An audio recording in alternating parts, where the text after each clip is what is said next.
people are aroused. I haven't seen people so aroused in a very, very long time. Do not come. Do not come. Hello, everybody. Welcome to the Punch Up Pod. Ooh, how's my volume here? With Lila and Pat. Happy Sunday night shit show. I feel like we've barely been gone. We've barely given anybody a chance to miss us, huh? Yeah, with 3 shows, it's kind of a new dynamic. Yeah, is it too much? You all have to let us know. Take a step back. We're flooding the zone. I'm wondering who's going to take the place of Schumer in our Sunday night shit show Do Not Come intro. Anybody going to primary that fool? Good Lord. Somebody, please. Somebody, please. What'd you do this weekend? What's happening? What's the weather? I know this is like old person talk, but what is the weather like up in Sacramento? My kidneys are killing me. No. Back. Oi. It'd be my liver, if anything, at this point. Yeah, but, well. it cooled down a little bit. It was like, 90s. Kind of not too bad this weekend. Yeah. I did nothing exciting. Dry heat, as they say, as the kids say. Well, good. All right. Well, let's just get into it, don't you think? Let's Oh, sure. If you're gonna dodge how your weekend was, there's just not a lot of stuff to say. Although I was supposed to and wanted to, we were both invited to be part of this health summit for single payer in California. We weren't able to attend, but we are looking forward to the breakdown of what happened and to be part of things in the future. So, we both love to see that these efforts continue even in the most progressive state in the union with a Democratic supermajority, 4th largest economy in the world, and we cannot give our people free healthcare because, man, those billionaires will never have enough, ever. And when people say that we're making strides in the Democratic Party, here we are in California, the most allegedly progressive liberal state in the country, and they removed universal health care from their platform. It's not the Democratic Party platform doesn't include it anymore, so that's not headed in the right direction. No. And even though that was something explicitly that Newsom ran on, it's just so pathetic. We will get to it. But anyway, there were a bunch of different organizations who were there, and Shama Sawant was there, and we were hoping to meet in person. It did not happen, but we are still trying to figure out a time for her to come on to the show, possibly at the end of this month. She's running for Congress in Washington State. And so we are very hopeful because she's the real one. She needs the pup boost. Yeah, I can't imagine what can help her more. Yes. Come on, pup. No, we're figuring it out. We're scheduling it. All right. So as always, we want to remind everybody, please, to make sure to like and subscribe and smash that notification bell. We're seeing all of your comments and retweets, and it really means a lot to all of us. So thank you for your support. It's really amazing. Yeah. All right, and let's get to pup members and heroes and shearers.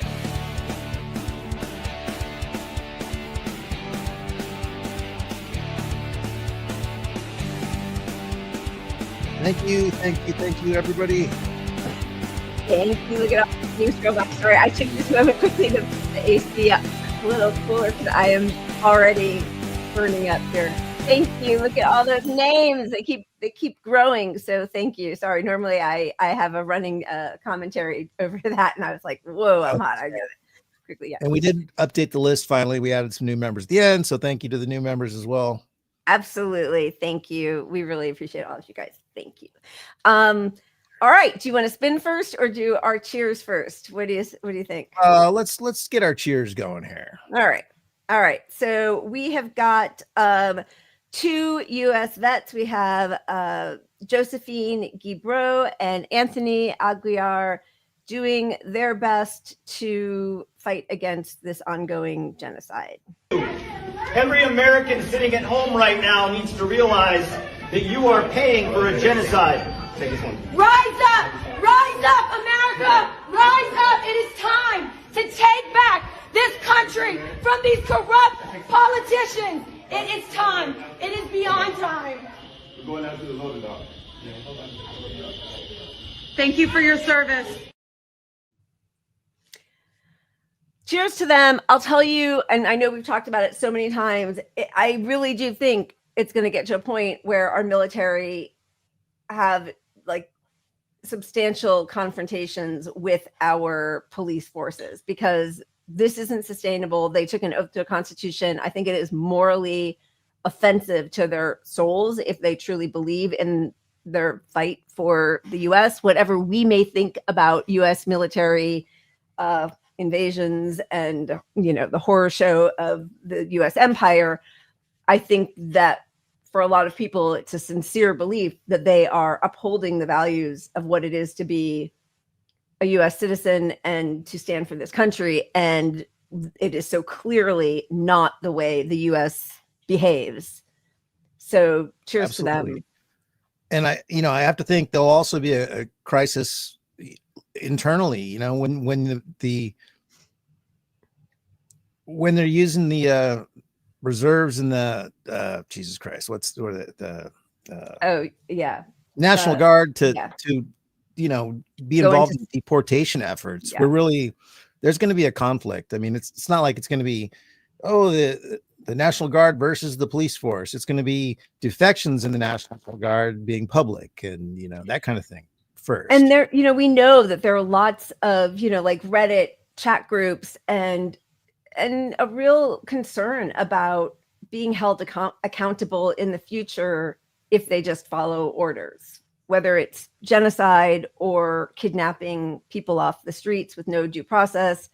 I mean, blowing up possibly just like a civilian fishing boat or something off the coast in international waters, not our waters, not terrorists. Well, I mean, we'll get to that. About the SWAT team, the Venezuelan, just a strike. Not SWAT, the Navy's, the SEALs. Yeah. No, wait, are you talking what? We're going to get to both these. I don't know if you're talking about the revelation of the one from 2019 or the snuff film that the White House put out where they just no due process, nothing. They airstrike a boat off the coast of Venezuela and say, oh no, they were Trinidad terrorists who are smuggling drugs. So anybody's a terrorist. There's no judicial process. You just got to believe and anytime their lips move, they're lying.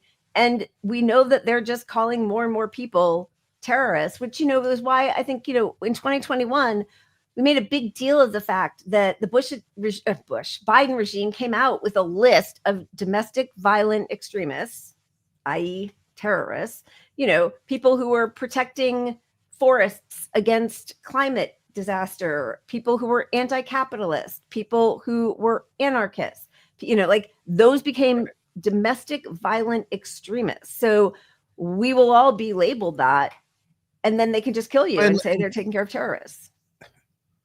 And right, but even if they don't, you know, kill you, like you and I, for example, just from what we said on the show, and with the integration of this AI technology scrubbing all these shows, it's not like somebody has to watch our show to get our name on a list. Right. The AI can just be scrubbing videos constantly in the background and go, you know, these guys are pretty extreme, some of the things they said, and then we're not going to go to jail, we're not shot and killed, but we can't fly.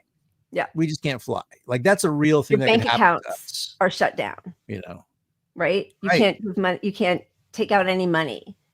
All of the oversight on this stuff. It doesn't exist. Yeah, the tech bros. The oversight is run by Israel, for fuck's sake.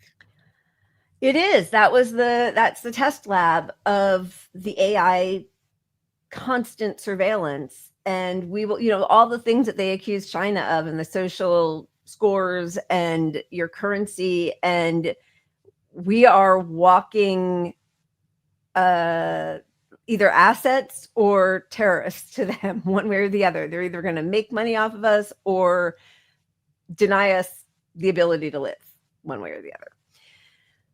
So that's why we have this wheel to bring us some joy.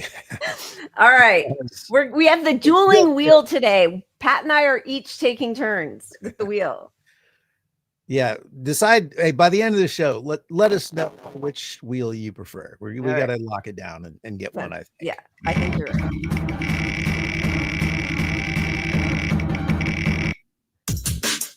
Wholesome AF. What do we All have right. On the wholesome front? on the wholesome front? Three Oh, we got a wholesome few. We've got a bunch of wholesome. We are wholesome wholesome AFs shit today. tonight. Let's. I'm gonna let you pick.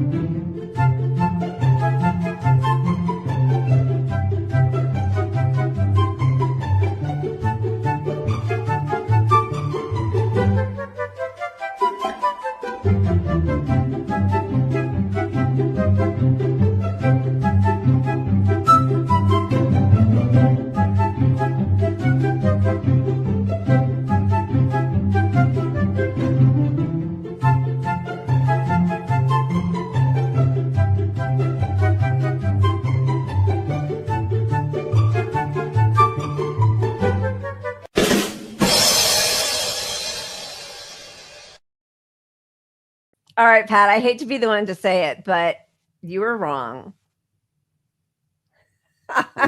Well, that was labeled as what the fuck, even though I think it could be a wholesome, but you labeled it as a what the fuck, and we had a wholesome as fuck.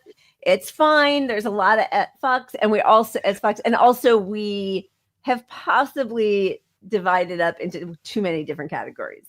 Like, instead of just like a generic timeline cleanse, which is how we started, we thought we'd get a little fancy, and now I think we've gotten out over our skis a little.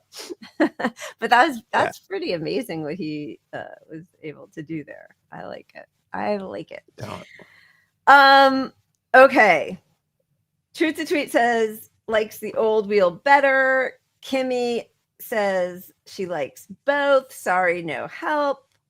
I feel like we'll just see where we go. We got a little bit of time to count the votes. Yeah, and just so you know, neither one of us really have a preference either. So we're just trying to get it down to one. You won't hurt. I want you guys to be happy.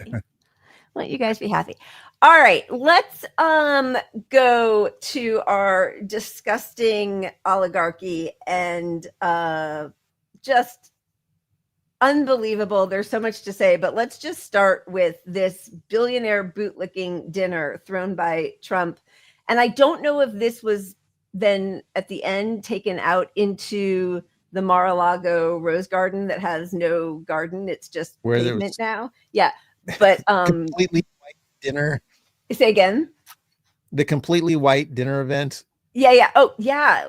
No, actually, there were a few people who were. It wasn't about being white. It was about being obscenely wealthy, having ravaged the climate and stolen people's labor.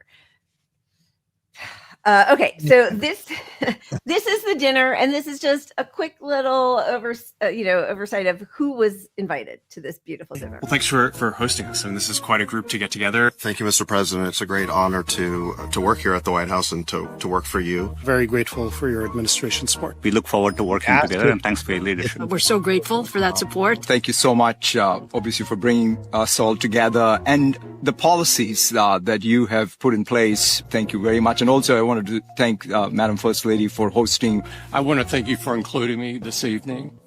It's incredible to be among everyone here, particularly you and the First Lady.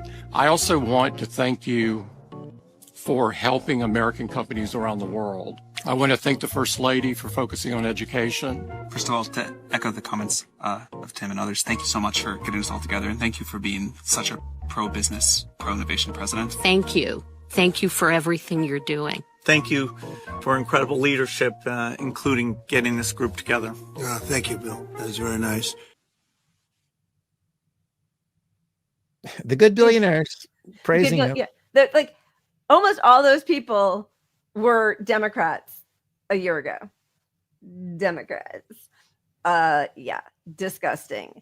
And your invitation, I think you are $1.5 billion short you know, because we're in the negative hundreds of thousands at this point. Yeah, it was disgusting. And then what was even more disgusting was they were all trying to talk about how much money they were investing back in America, back in the US, because we're going to have this great manufacturing boom and we're bringing jobs back. And of course, we'll get to the jobs reports. But right after Tim Cook, the Apple CEO, says that he's bringing about $600 billion investing into manufacturing in the US, the cameras turn to Mark Zuckerberg. How much are you spending, would you say, over the next few years?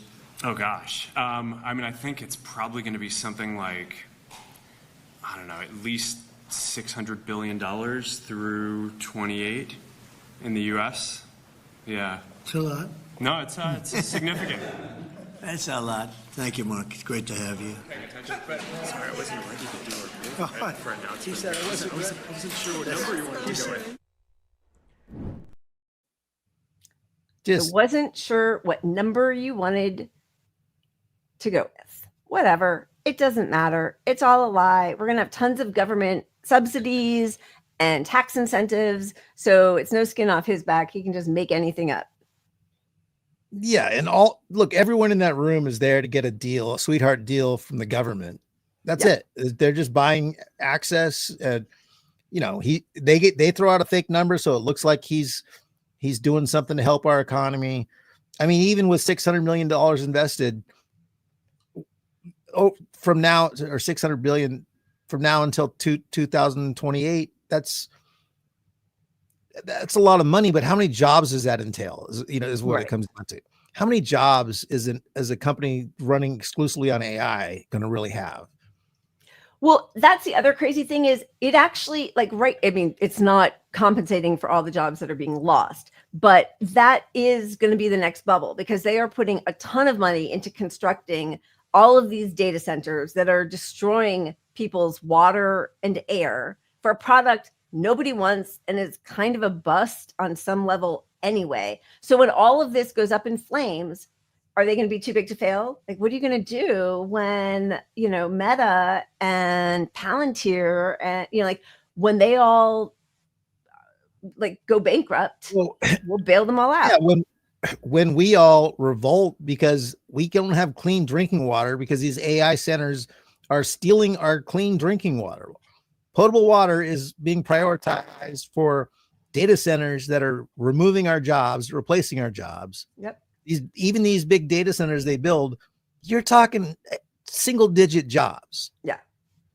Well, I mean, maybe a little more than that. I just don't want to be labeled fake news as we're calling other people out. I mean, look, I would say triple digit for a while. There are jobs to build these centers. Right. But when I say a single, I meant double digit, really double digit. I'm thinking most of these places probably have 30, 40 people. I can't imagine more than 30, 40 people running data. Yeah. Yeah. And it's something that nobody wants. And as you said, it's poisoning, it's stealing the water and it's poisoning the environment. And every time it's put to a vote in a town and the citizens of that town vote it down and say they don't want it there, they're just overridden. It doesn't even matter. And that's only if they're lucky. And I mean, if they're even lucky enough to put it to a vote, but what difference does it make in this democracy of ours where that's just sort of like the facade of democracy, because then it's overridden, it's vetoed, it's, superseded. We're going to do it here instead. And we don't have infinite resources.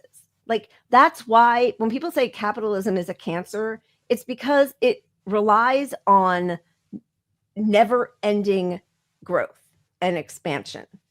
And there isn't infinite expansion or resources. So it is like a cancer. Yeah.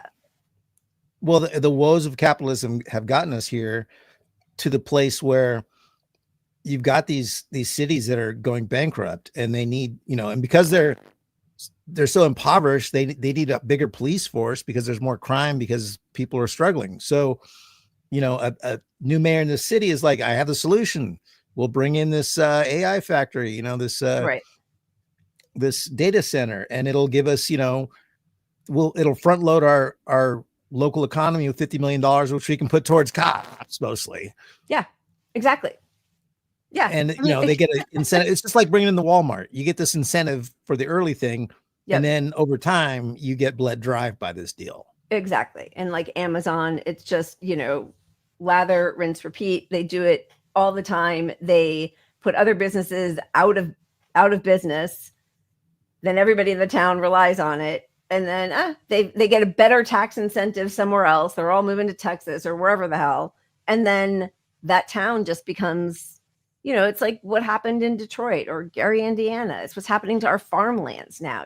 This is not an investment in an American project. This is an investment for those, 12 people sucking Trump's balls at his billionaire bonanza. Yeah. And that's the other thing people need to realize. Everyone at that table is running a globalized business. They're not, they're international. Yep. So their incentive is not to look after our interests. It's to make money for their stockholders, which involves exploiting us. And who better to help them do that than Trump?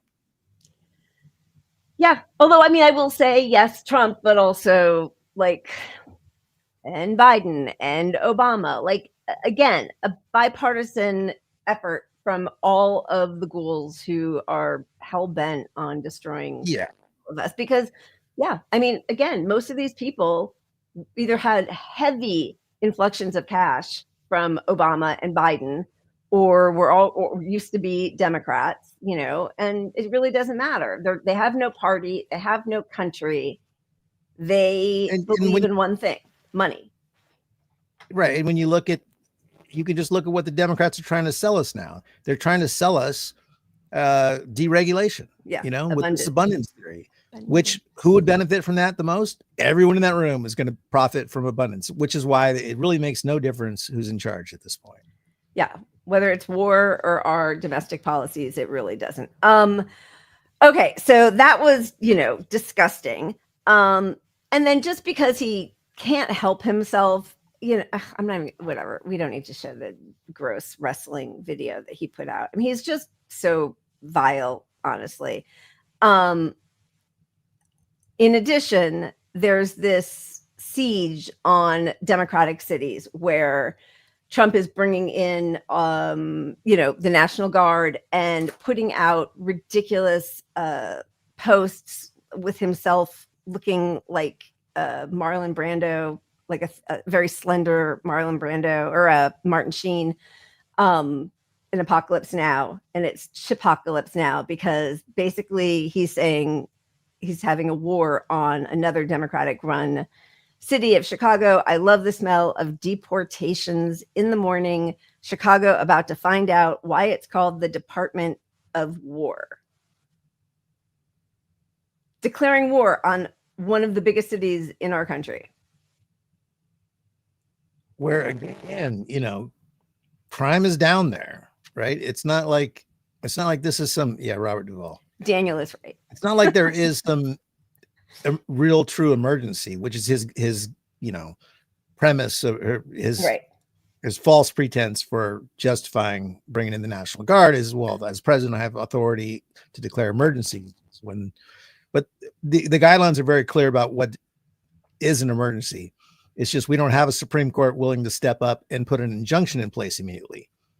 Yep. In fact, when the lawsuits get to them, they are going to eventually side with most of the states on these issues. They did for Los Angeles, for the incursion in Los Angeles. It was just handed down. Yeah, but they're basically cowards, at this point. So they overrule the rulings against these things by a state judge, and then they overrule. They pull the injunction off and say, well, let's just leave it as it is until it gets to us in a couple of years. Yeah. Yeah. And the whole thing of, doing all this through legal, Trump is going in and doing what we on the left wish that Democrats who pretend they're on the left would do, and go in and just implement the policies you say you ran on, right? Democrats never do that because they actually don't believe in the policies that they know that are really popular. Trump is doing it. So even though, and who knows, maybe the National Guard won't come back, although there is ICE all over Los Angeles now and every other city. But like by the time it goes through the courts, even if the ruling is handed down favorable to the Constitution, the damage has been done. Like there was already damage when the National Guard was here. People were thrown in jail. They were attacked, right? Like, so like those things happened. That we have people dragged out of schools at their kids' graduations, out of doctor's appointments. Like, so it's just a very slow roll towards any sort of, it's not even justice, but like putting things slightly back to where they were supposed to be. But now they've already like pushed that test bubble. And, you know, polls just came out and apparently Trump is still, you know, he's like at 40% overall popularity, which is very low, but his policies on the border, whatever that means to people who are answering this question and the way it was phrased, is still popular.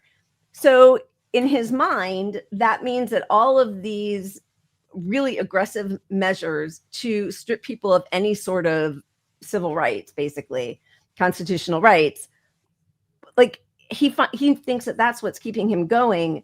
And especially as these job reports come out where we're just like bleeding employment numbers, right? Yeah. Look, even bad news is a good distraction for him. Like even if this issue is playing badly, if we focus on it and not Epstein and the economy, that's good for his, I don't know, his stock. But at the end of the day, he just doesn't want to go to prison. I mean, he is on the verge of actually, I mean, I don't think it will happen, but I mean, TikTok, game theory. Any day now. Hillary could still be president. Here is how. Yeah. And so exactly what you're saying, this is the kind of thing that he is trying to divert attention from. This is the McDonald's CEO talking about how we have a two-tiered system of an economy because McDonald's is too expensive. And by the way, it really is if you look at the prices, but like, I'm sure he took in all the stock buybacks and he's got a beautiful, you know, retirement package and all of that. But the fact that he's even calling attention to this should be startling to everybody. And part of what we also saw was that, particularly with middle and lower income consumers, they're feeling under a lot of pressure right now. I think there's a lot of, you know, commentary about what's the state of the economy, how's it doing, and what we see is it's really kind of a two-tier economy. If you're upper income, earning over $100,000, things are good. Stock markets are near all-time highs. You're feeling, quite confident about things. You're seeing international travel. All those barometers of upper income consumers are doing quite well. What we see with middle and lower income consumers is actually a different story. It's that consumers under a lot of pressure in our industry. Traffic for lower income consumers is down double digits. And it's because people are either choosing to skip a meal. So we're seeing breakfast. People are actually skipping breakfast, or they're choosing to just eat at home. And so for our business, which has a significant group of consumers which are in that middle and lower income, we needed to step in with something like what we're doing here. Imagine saying upper income is $100,000 in this country. That's not upper income. That is lower middle class in this country. And also, it was Biden's administration who was telling people, skip breakfast, have breakfast for dinner. Like, oh God. I will never know. The bottom line is that, look, the economy is going to fall off a cliff. Like, you know. Yep. This idea that the recession is going to come in slowly, it's going to accelerate from here very quickly into a really, really bad economy. And it's been bad for the poor and middle class for a long time. But when you have more unemployed people than jobs, I mean, you're really cooked. And those jobs that they don't pay what they should, they don't cover healthcare anymore. They don't, you know, and the healthcare that you get, even when it's covered, doesn't cover your healthcare. So things are going to be very bad for people. And, you know, the housing markets are all owned by the big corporate conglomerates, the banks, these investment groups. They ran up prices on purpose. They leave empty units just so that they can charge more. I mean, when he says we're under pressure in the poor and the middle class, like, no, we're just broke, dude. It's just it's not a choice. If you really have to struggle to pay your rent, it's not a choice to not spend $12 on breakfast at McDonald's. Yeah. And I mean, I think the McGriddle is like almost $10 now.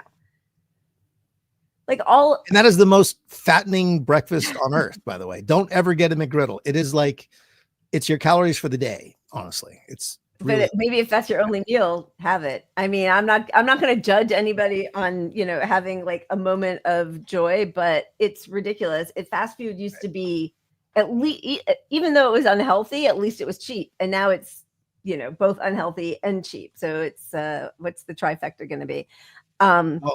Yeah. I truly don't understand how anybody eats at some of these places anymore, because if you go to McDonald's and spend $15, you can go get a fresh deli sandwich somewhere that's amazing for $15. Yep. Like the trade-off there is just, it's ridiculous. It used to be the other way around. Like you go to Taco Bell and you get $3 you can eat. Yeah. Yeah. No, you're right. And again, it doesn't have to be that way. All these CEOs are still raking in cash. And again, which is why when he says upper middle class is $100,000, especially like, okay, this just came out. This is kind of amazing. Whoops. What's going on with my thing here? Okay. The American dream now costs $5 million over the span of a lifetime. They are taking into account what you need to retire, your health care, owning a home, raising 2 children, paying for college, owning a car, yearly vacation. Imagine that that's something that anybody expects to have anymore. Pets and a wedding. $5 million.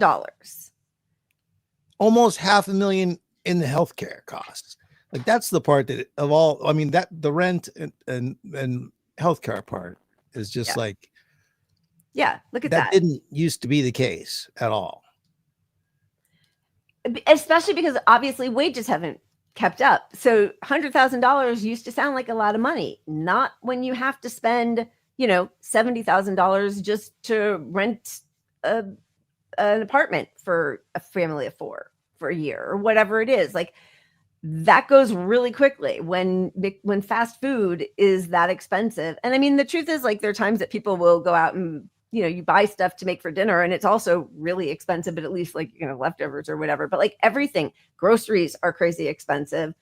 So I just really like, even the framing of that is so disgusting. And I really do think that people need to remember that we have been told for the last several years how, all of those crappy things like, oh, this younger generation and they go out for coffee and their Starbucks and their avocado toast and how do 7 tips to being a millionaire and just skip the avocado toast and make coffee at home. Yeah, sure. I mean, like I never eat out anyway, but like that's not going to do it. You're never going to save your way into having a dignified life because the wages have been so suppressed and everything else has skyrocketed. It's just a real sickness. Which is why some people take these second jobs, gig working these days. Yep. And most of those are scams for people. Like, they're going to tear down your car. You're bringing your car to the equation. Yep. Yeah. They're just robbing us. Like they figured out how to get beyond just the labor robbing us apart. Yeah. You bring your own equipment, wear and tear on your own equipment. So just to show, this is the jobs report that had to be amended. The June jobs report has now been revised lower by a total of 160,000 jobs, which is more than the initially reported gain of 147,000 jobs, which means it is down even, 13,000 jobs. So when they said, at first they said, 147,000 jobs. Then they said, oh no, it's only 14,000 jobs. And now we actually lost 13,000 jobs. This is really, really pretty bleak. There's more unemployed people than there are job openings. And there's no plan to reinvest. So that whole billionaire kayfabe show where they're talking about what they're going to invest. Like, what is the plan? What's the hiring? How are you training people? What are we doing? And then Trump is like, well, or Howard Besant, or what's his first name? Besant, Howard. what's his name? The Secretary of Treasury, Scott Bessent, is talking about it's going to take a couple of years. So what are people going to do for those couple of years? What's supposed to happen in that time? Well, yeah. And I mean, this all syncs up with them cutting programs that create job training programs for people that are outside of college opportunities. So even if you're like, you look at nobody wants to go to college anymore. I mean, that's dropping big time. Like, I mean, I don't mean nobody, but the pathway used to be, it was a lock. If you go to college, they'll get you a good job and, you'll at least make money and pay off your loans and then you'll buy a house and yada, yada. Well, now it's like you want to risk. It's a calculated risk paying for college. Yeah. But so if you don't go to college, well, they used to have these programs that especially focused on lower income people and minorities of like, hey, you'll be trained to be an electrician. You'll be trained to be HVAC. You'll be trained to be, You'll teach you how to code, well, all sorts of things. And all those programs are being cut. Everything has been cut. That was the efficient part. And then some of them they have to hire back. Mostly it's just a great culling, right? I mean, sorry, but like it kind of really is. They were happy about all the deaths in the US because it meant that Social Security would be solvent for another decade or something. I mean, it's all just super cravenly benefiting people that are already rich. It's like they got together and they're deciding, we just need more. The system allows us to get more. Let's get more. And then you have a Biden who he got party completely bought by donors. And then you get Trump, the follow-up to that, because if the Democrats were the good guys and they let all that shit happen, well, the bad guys are now in and they can do worse than the good guys, that we're expected to.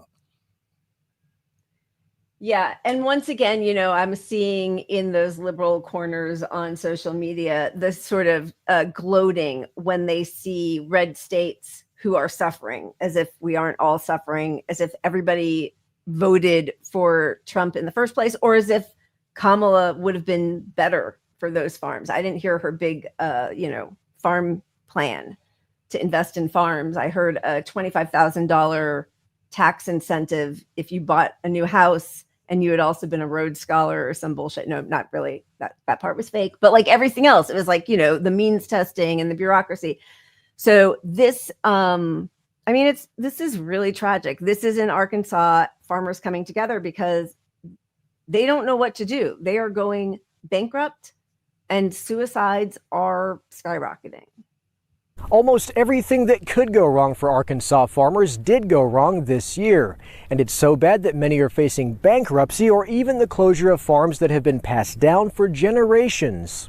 A dismal global market and plunging commodity prices mean there's little to no hope of breaking even for many farmers, even as sky-high input costs rise because of inflation and now tariffs. Not to mention bad weather earlier in the year. This time last year, the rice price was about 40% higher than it is now. The inputs costs have gone up. So after a horrible year last year, where most farmers in Arkansas Delta lost money, this year's going to be worse. Though President Trump's big, beautiful bill provided a much-needed update to safety net subsidies for farmers, they won't see those federal dollars until late next year, by which time some have projected that as many as 1/4 or even 1/3 of Arkansas farmers will face bankruptcy or be forced to leave the business amid the crisis the American ag economy is currently in. It's already taken its toll this year. I'm a sixth-generation farmer from Newport, and we made the decision to go out this year. In the spring. So my son will not be the seventh generation on our farm. 5 of my customers have committed suicide. That's how serious that this is. Today, Arkansas farmers gathered to share their struggles with staffers from the state's congressional delegation, pleading for Arkansas lawmakers on Capitol Hill and the governor to convince President Trump to provide emergency funding to help them make it to next year. We have to have ad hoc payments right now to make it through this year. If there's no emergency funding this year, there will be 1 out of 3 farmers will file bankruptcy. Until the federal government steps in to save them, farmers have no one to turn to but God. Farmers, in my opinion, dear Lord, and it's only my opinion, are closer to thee than anyone else on this earth because we deal with your earth every day. Dear Lord, we're hurting here, Lord. We can't help what's happened to us. It's so Literal sad. thoughts and prayers, at Yeah. the end of the meeting. Truly. Just Because that's all anybody's ever offering them. And yeah, Macarius, that is what I think everybody wants. And, one of the biggest scores that they came up with propaganda was talking about socialism and communism and how evil they were as they destroy any glimmers of socialism anywhere around the world in order to justify why it fails. But once it's explained to people, once the actual policies of what our lives could be and how the government could be helping us, once that is explained, most of those policies are incredibly popular across the board. It's just such a mess. And for some things, look, I'm a socialist. I want a lot of socialist programs, but it's crazy that we don't have socialist programs for the basics. Yep. Electricity, healthcare, food supply, basic food supply, not all food supply, but farmers. Government run grocery stores. What? Yeah. Right. Because these industries, they are too important to fail, but Yep. we just recycle these people over and over and they struggle. We end up we spend a lot of money on crops that don't get used because the economy, people don't buy them certain years because it's too expensive, or the crops come in from overseas cheaper, so we're already subsidized weather, so right, much yeah. where, if you do the math on it, I'm sure you would save a lot of money by just supporting the industry economically, not completely maybe, but it makes sense. You need to keep these, you can't afford this one season to put all these farmers out of work ever. Well, yeah. And also when those farmlands are destroyed because they're no longer being kept up by the people who are too distraught or bankrupt to, like, it doesn't come back right away. Right? It's not like, oh, we get a good crop every year as long as we just keep putting in the work, clearly. But you especially don't get good crops if you aren't consistent, which you can't be if you don't have the money and you don't have the machinery. I mean, so yeah, like that is too big to fail. The healthcare, the health insurance industry can fail. Banks, honestly, like the subprime mortgage and hedge fund people, fail. But we will, they will never do that. They will subsidize cornstarch and poison everything else and let people die. I don't know what the plan is when we don't have food. Like in California, we have farmlands that are just being left because people are terrified to show up because they get chased through fields by ICE Gestapo. I don't know, there is no plan. And then, talking about socialism, like we have, I know I keep talking about Mamdani, not because I am necessarily thinking he's like some sort of savior. It's not that. It's that the response to him by the Democratic people in power has been so atrocious. You have Tom Suozzi or whatever saying we don't want him in our party, in the Democratic Party. I mean, fine. I don't want, I'm not in the Democratic Party. Like, they clearly are not part of my philosophy. But when you have the people who are supposedly closest to you on the political spectrum completely denigrating everything about socialism and maligning it and making it seem like it's this evil, God forbid, communist philosophy or system, they are doing the work of all the worst people in the world. So it's just, they're attacking it hardest, like you said, from the left. I mean, there's no, even if you weren't a socialist, you could say, hey, we need some programs here. Sorry if socialism is a scary word, but we can have these programs here that would mostly benefit Republican red state people, but it's so important, the work that they do for our food system, that we need to set up some structure to keep these people alive. And that's how you would wedge in some of this socialism. And I mean, we're going to get to it in our Democrat block, but like, that's what Tim Walz did. And I'm not like the biggest Tim Walz fan. He is far to the right of me, but he but took Minnesota his one loved him. person. Yeah, he took the one seat majority, and they just pushed shit through. And they, fed kids, I think breakfast and lunch, definitely breakfast at school. They, they did a lot with the marginal power that they had. And it was common sense because he's not a socialist. He would not call himself a socialist. Right. But like they're And the heat. And of course, he was the one moment of excitement within Kamala's campaign. Yep. And the first thing he did was say, shut up, Tim Walz. We don't want you out there talking about any of this. Yep. Let's bring in Liz Cheney. Let's get Liz Cheney and Mark Cuban in there. Talk about how we're going to fire Lena Khan. All right. What else do we, because we still do have quite a bit of GOP stuff. Do we want to spin though, or do something fun before we get back into like the healthcare stuff? Let's do it. We need a little break. All right. Throw your comes wheel the up. old wheel. The old wheel. Look how I lined that up nicely for you, Pat. Yeah, baby. I know you like it. That might be your best line ever. All right. Well, I think we used the one what the fuck that was actually a wholesome as fuck. Dealer's choice. So now we do have quite a few wholesomes. What do you want to do? Dealer's choice. You pick. All right. This was sent to us by Truth to Tweet. I love it because I love dance and I love when different societies and communities and cultures can share what brings them joy. It's Pepe's become kind of a symbol. Aww. Can you teach me your favorite dance move? I'm from Japan. 1, 2, 3. I'm from Serbia. Way down. Go deep. Bolivia. 1, 2, 3. We are from the Basque Country. We are from Poland. Wow. You're doing this. My God. From New Zealand.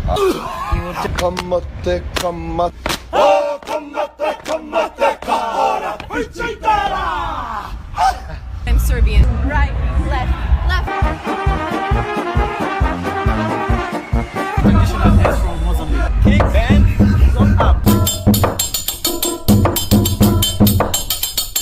Colombia. Yeah, we dance together like this. And I'm like that.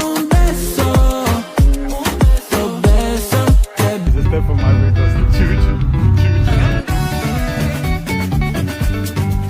We are all from Hungary. Out, point, out, change. Go down. 1, 2. We are Ukrainian dancers. Go down. Yes. Arms, feet in the air. Foot in front, then behind. Oh my God. Hop, hop, down. I'm from Brazil. Bend one knee, contract inside, extend. I'm from Cuba. 1, 2, 3, 5, 6, 7, 1. I'm from Brazil. You go like. I'm from Argentina. Sideways. 1, 2. I'm from Poland. Fingers like that. Tam, tam, tam. I'm from Santiago de Cuba. 1, 2, 3. Left, right.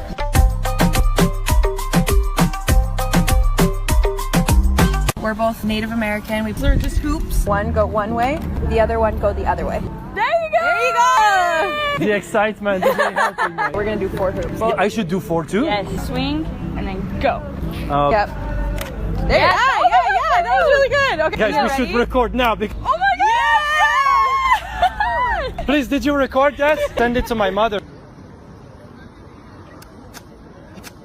Song and dance. Oh my God. Oh my God. Left, right.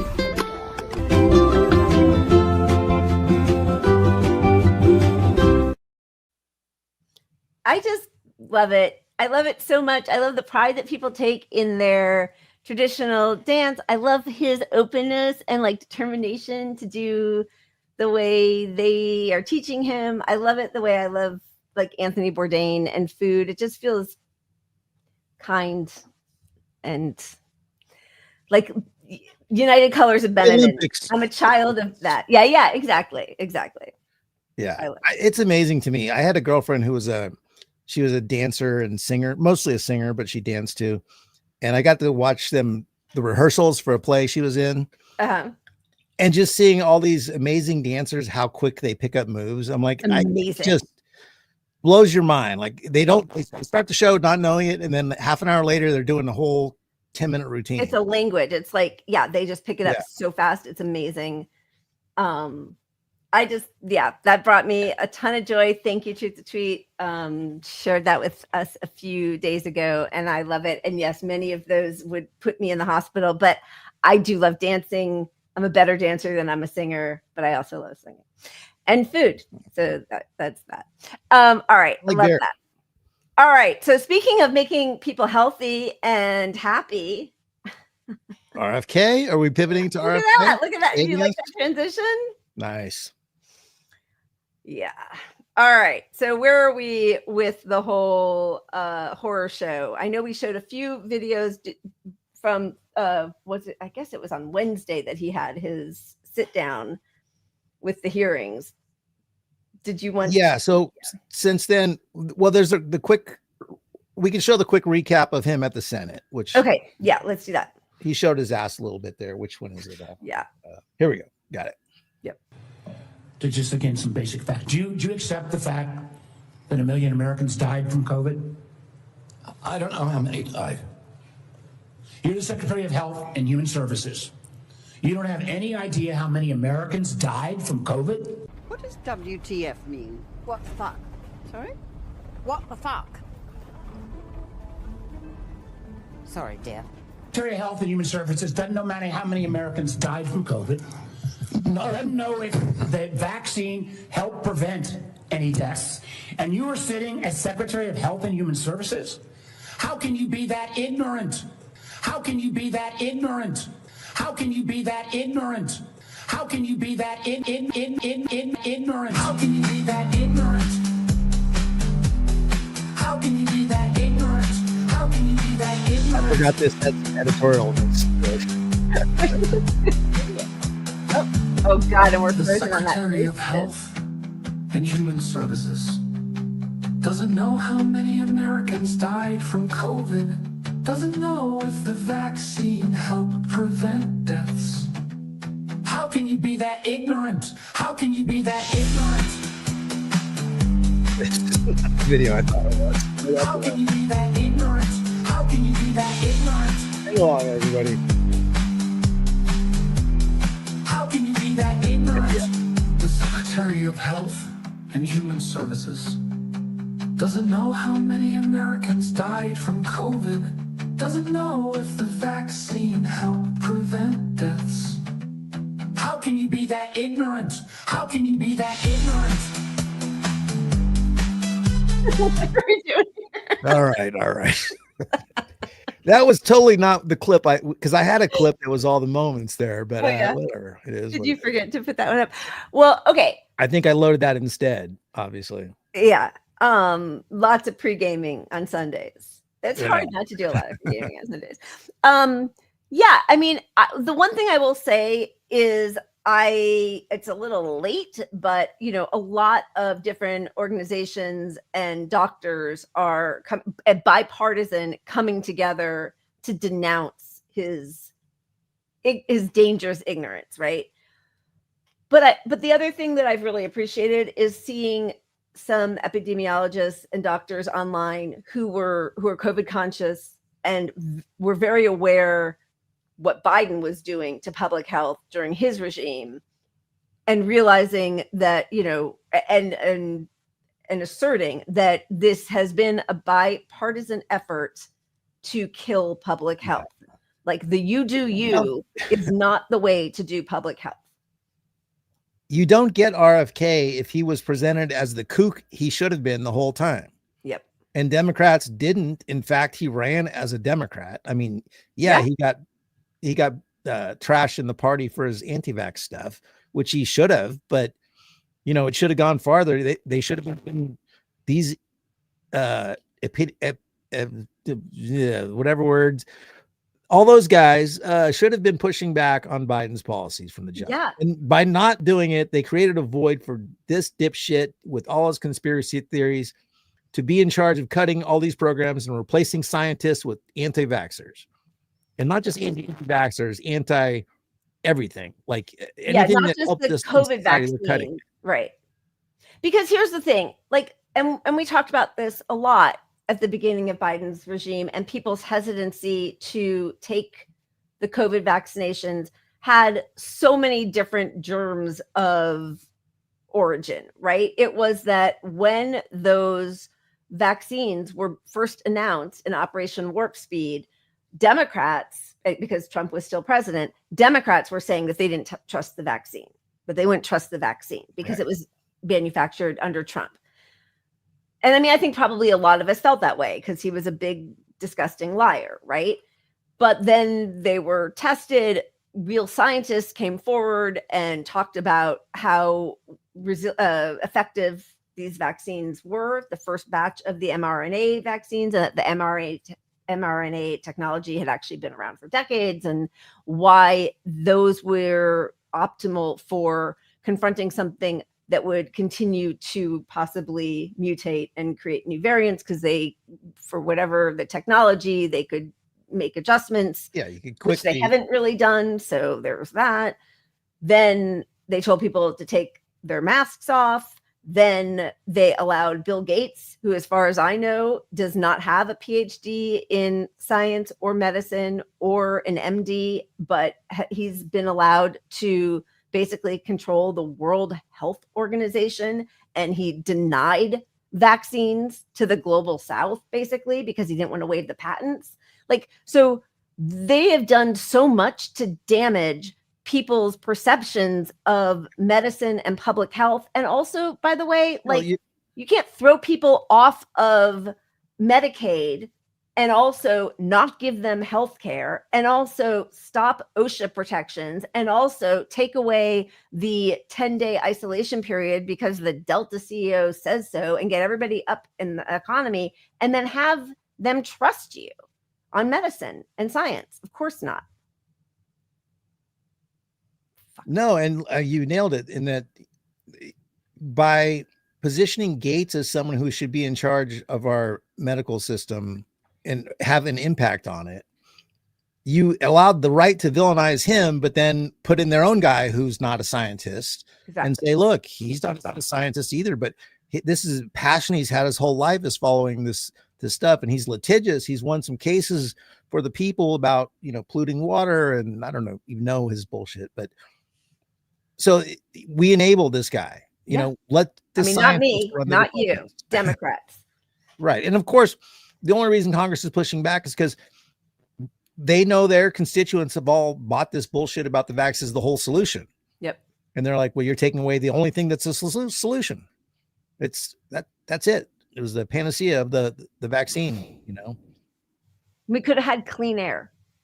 We could have worn masks, gotten everybody vaxxed, jabbed everybody's arms, cleaned the air, got that set up, and now we're in the 6th year of COVID, a global pandemic on its 11th wave.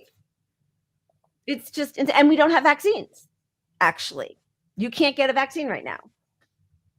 And we're in a lot of states, they're going to need prescriptions to get their vaccines. Like, that's where we're at now. All right. So wait, since we didn't really get to it. Yeah. We've got John Oliver debunking a lot of his shit. So this will hit a lot of the points. Yes. You would be surprised by just how wildly wrong he can be when he is spouting alarming, official-sounding statistics. We are 4.2% of the world's population. We buy 70% of the pharmaceutical drugs on Earth. 15% of American youth are now on Adderall or some other ADHD medication. When I was a kid, I always say this, a typical pediatrician would see one case of diabetes in his lifetime. Today, it's 1 out of every 3 kids who walks through his office door. 20 years ago, there was no diabetes in China. Today, 50% of the population is diabetic. Okay. So here's the thing. All the numbers you just heard him say are bullshit. Americans don't buy 70% of the drugs on Earth. We buy around 6%. 15% of American youth aren't on ADHD meds. Estimates put it closer to 5%. 1 in 3 kids don't have diabetes. It's actually 0.35%, or 1 in 285 kids. And the rate of diabetes in China is roughly 12%, not, as I think you already know, 50%. Half of all the people in China do not have diabetes. And look, we have asked our researchers to fact-check some dumb shit before on this show. Last year, we literally emailed J.D. Vance's team to ask, has Senator Vance ever had sex with a couch? And has Senator Vance ever had sex with any other furniture or household items? But somehow that was still less embarrassing than writing to multiple diabetes experts this week and asking, do half the people in China have diabetes? And in return, getting a bunch of versions of no, and one response from a doctor that called Kennedy's statement ludicrous, adding, these stats might be related to the worm in his brain.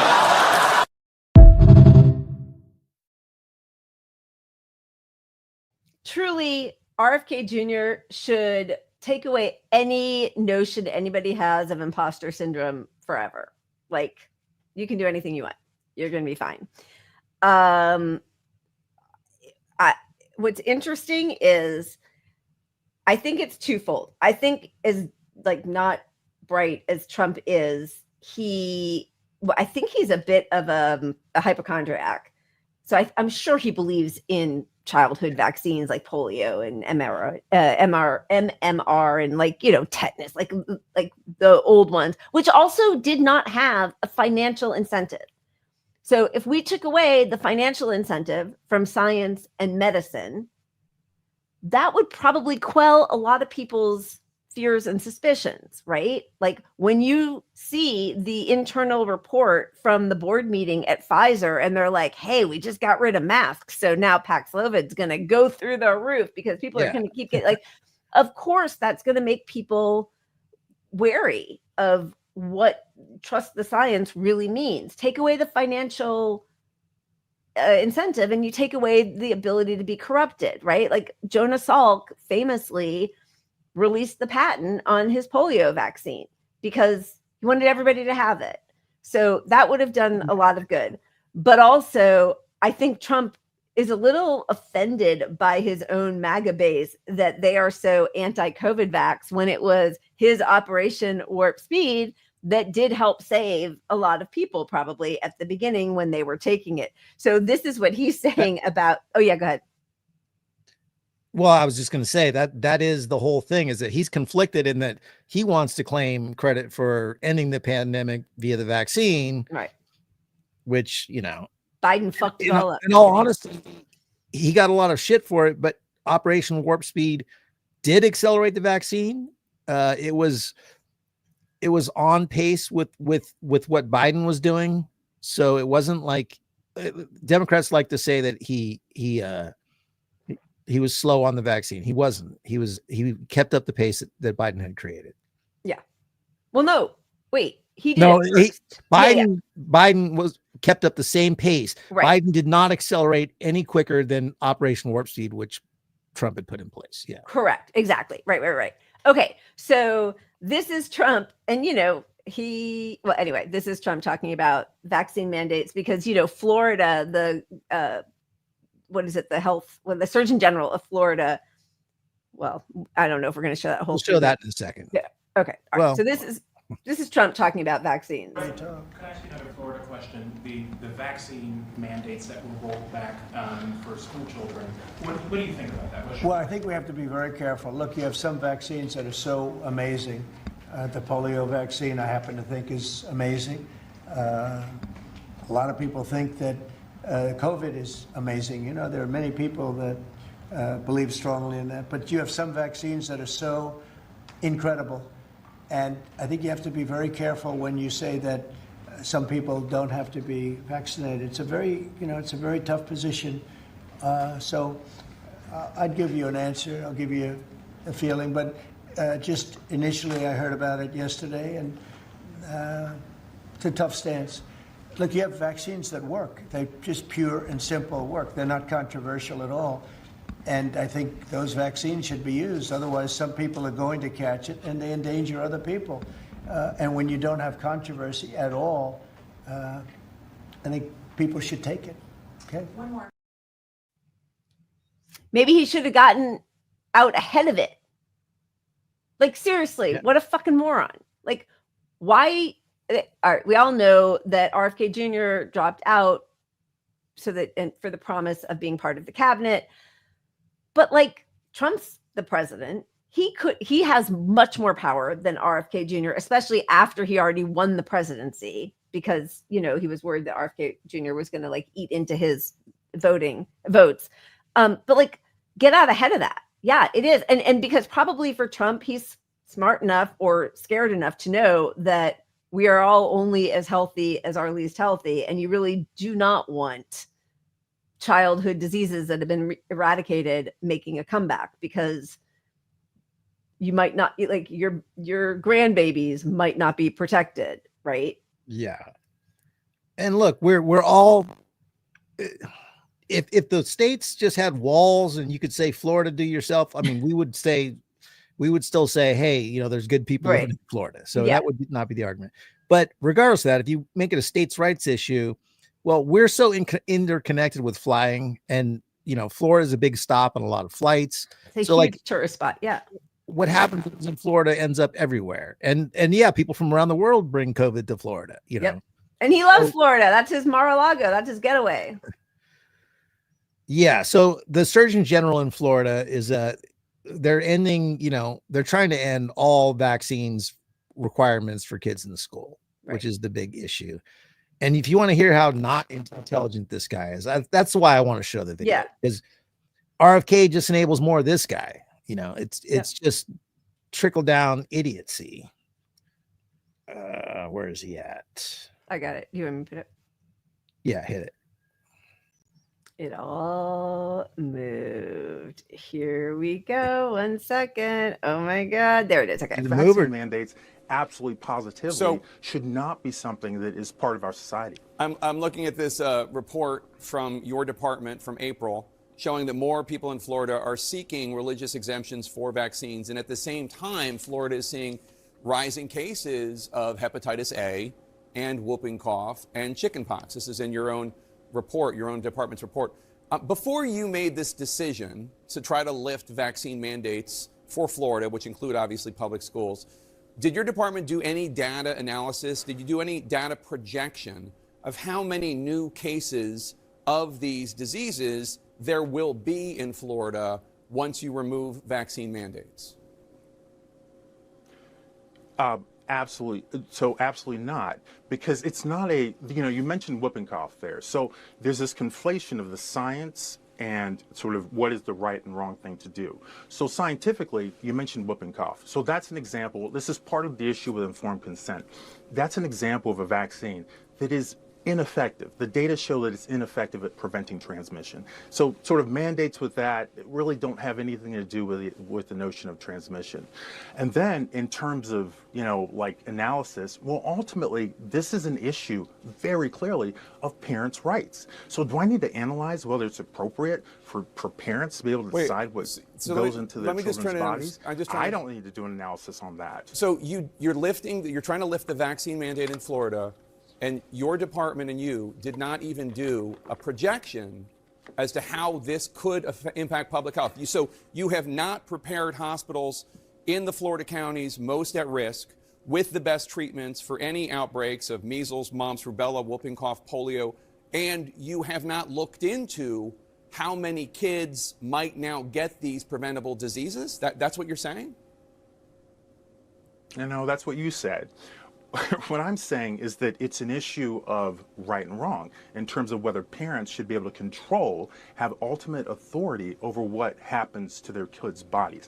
And in terms of outbreaks, we do have outbreaks in Florida, just like every state, and we manage those. So there are no new special, special procedures that need to be made. Right, but you're When talking we have about outbreaks of doing different something that no diseases, other we state has manage done. them just as always. But you're talking about doing something that no other state in the United States has done and removing the vaccine mandate for public schools. You're making a decision that no other Surgeon General in the United States has done. It goes against what's recommended by every top medical organization, including the AMA, the American Academy of Pediatrics, the Boston Center on Emerging Infectious Diseases. It goes against what parents in Florida want.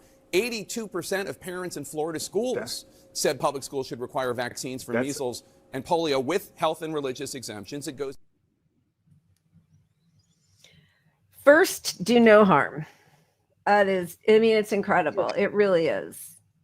The guy is speaking to the public like he's a mayor who's not expected to have any scientific background or education on this. Your job as Surgeon General is to inform the public about risk and dangers, and you're not even looking at what the risk could be removing a fucking 50-year vaccination program in this country that eradicated serious diseases. Yeah. And here it is, and another, like, I mean, they're bringing it's almost like a Democratic move. You got the black guy, and he's out there saying that taking these vaccines, for mandating vaccines is equivalent to slavery. He's on tape with that quote. So, he's leveraging that like that's a thing, and Yep. And like how RFK Jr. said that it was worse than being Anne Frank in the Holocaust, being forced to take the COVID vaccine. But anyway, I understand the difference between the COVID vaccine and the scheduled childhood vaccines. Like, I really do understand how the rollout and the response from both political parties made people very suspicious about that vaccine. And it's unfortunate. And the silence and the bad advice about masking, even though you've had, like, all of that contributed to a lot of the distrust on vaccines in general. Again, bipartisan effort. And it's very difficult now to put that toothpaste back in the tube, because Democrats, who were the trust science, the party of trust the science, completely, the dereliction of duty in the way they handled this public health emergency, and then ended it just because they felt like saying everybody get back to work and the economy needs to be up and running. What that did was destroy. And now liberals are trying again to talk about the destruction that RFK Jr. is doing. And he is, of course he is. But like, I don't give a shit what any of them say about public health or Gaza or the economy or healthcare. Like, I don't care about anything they say, because they're such hypocrites and they have no moral integrity or consistency. So yeah, same. But I mean, it is, we are in a position that in a way we kind of saw that we would be regarding COVID and science and vaccines, and that we're now getting the pushback against the administration that should have been there against Biden's, because it's a Republican in charge. So there's some hope in that to me. Like, I don't know, not a lot, but like, well, it's a little bit like what we were all saying, like, oh, finally people are going to start caring about a genocide and about COVID again. Because it's a Republican in charge. As much as some of this gives me hope, when you look to Florida, for example, it doesn't give me hope. It's the opposite. It's like, okay, so we had that moment where we're finally pushing back against them, but things are still getting worse everywhere. And they're still just, people are just stupider than ever about COVID, on the whole. Yeah. And totally ignorant. Okay, since we're on COVID, I mean, let's just hit the COVID stuff. I think. In California, last week I tweeted about 1 in 30, and just in a couple of days it went to 1 in 25. 1 in 25. That's insane. This is the overall 1 in 9. What'd you say? Some places are 1 in 9. 1 in 9 in California. Your thing keeps kind of going in and out. Is it clicking like it was before, or no? It's okay now, but for a second it was kind of staticky. God, I did fix my computer crashing issue just while we're on it. Yeah, I'm noticing that. You actually had a contemplative pose, and I thought maybe you had frozen. It was like, no, you're just ruminating on something brilliant that I said. No.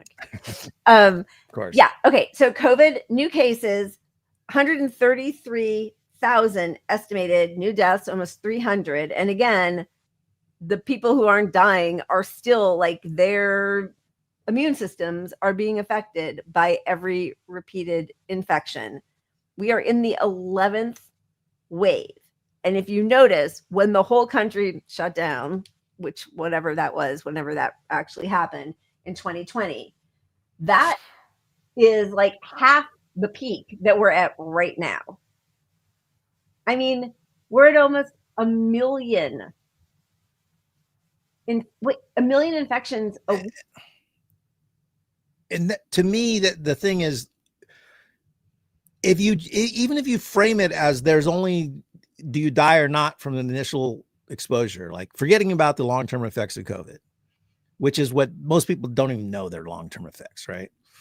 That's reason enough. The death toll has not reached the level where we should take this as unseriously as we have. But in the course of those 6 years, we've learned so much about the damage it does to you that it is insane that we tolerate this. I mean, I can't believe like California is actually putting out notices telling people to mask indoors now, which they didn't even, I mean, they barely did that in the first year of COVID, but like the fact they're doing it now, but I have to look for it. Like I'm not seeing it being splashed everywhere the way it should be.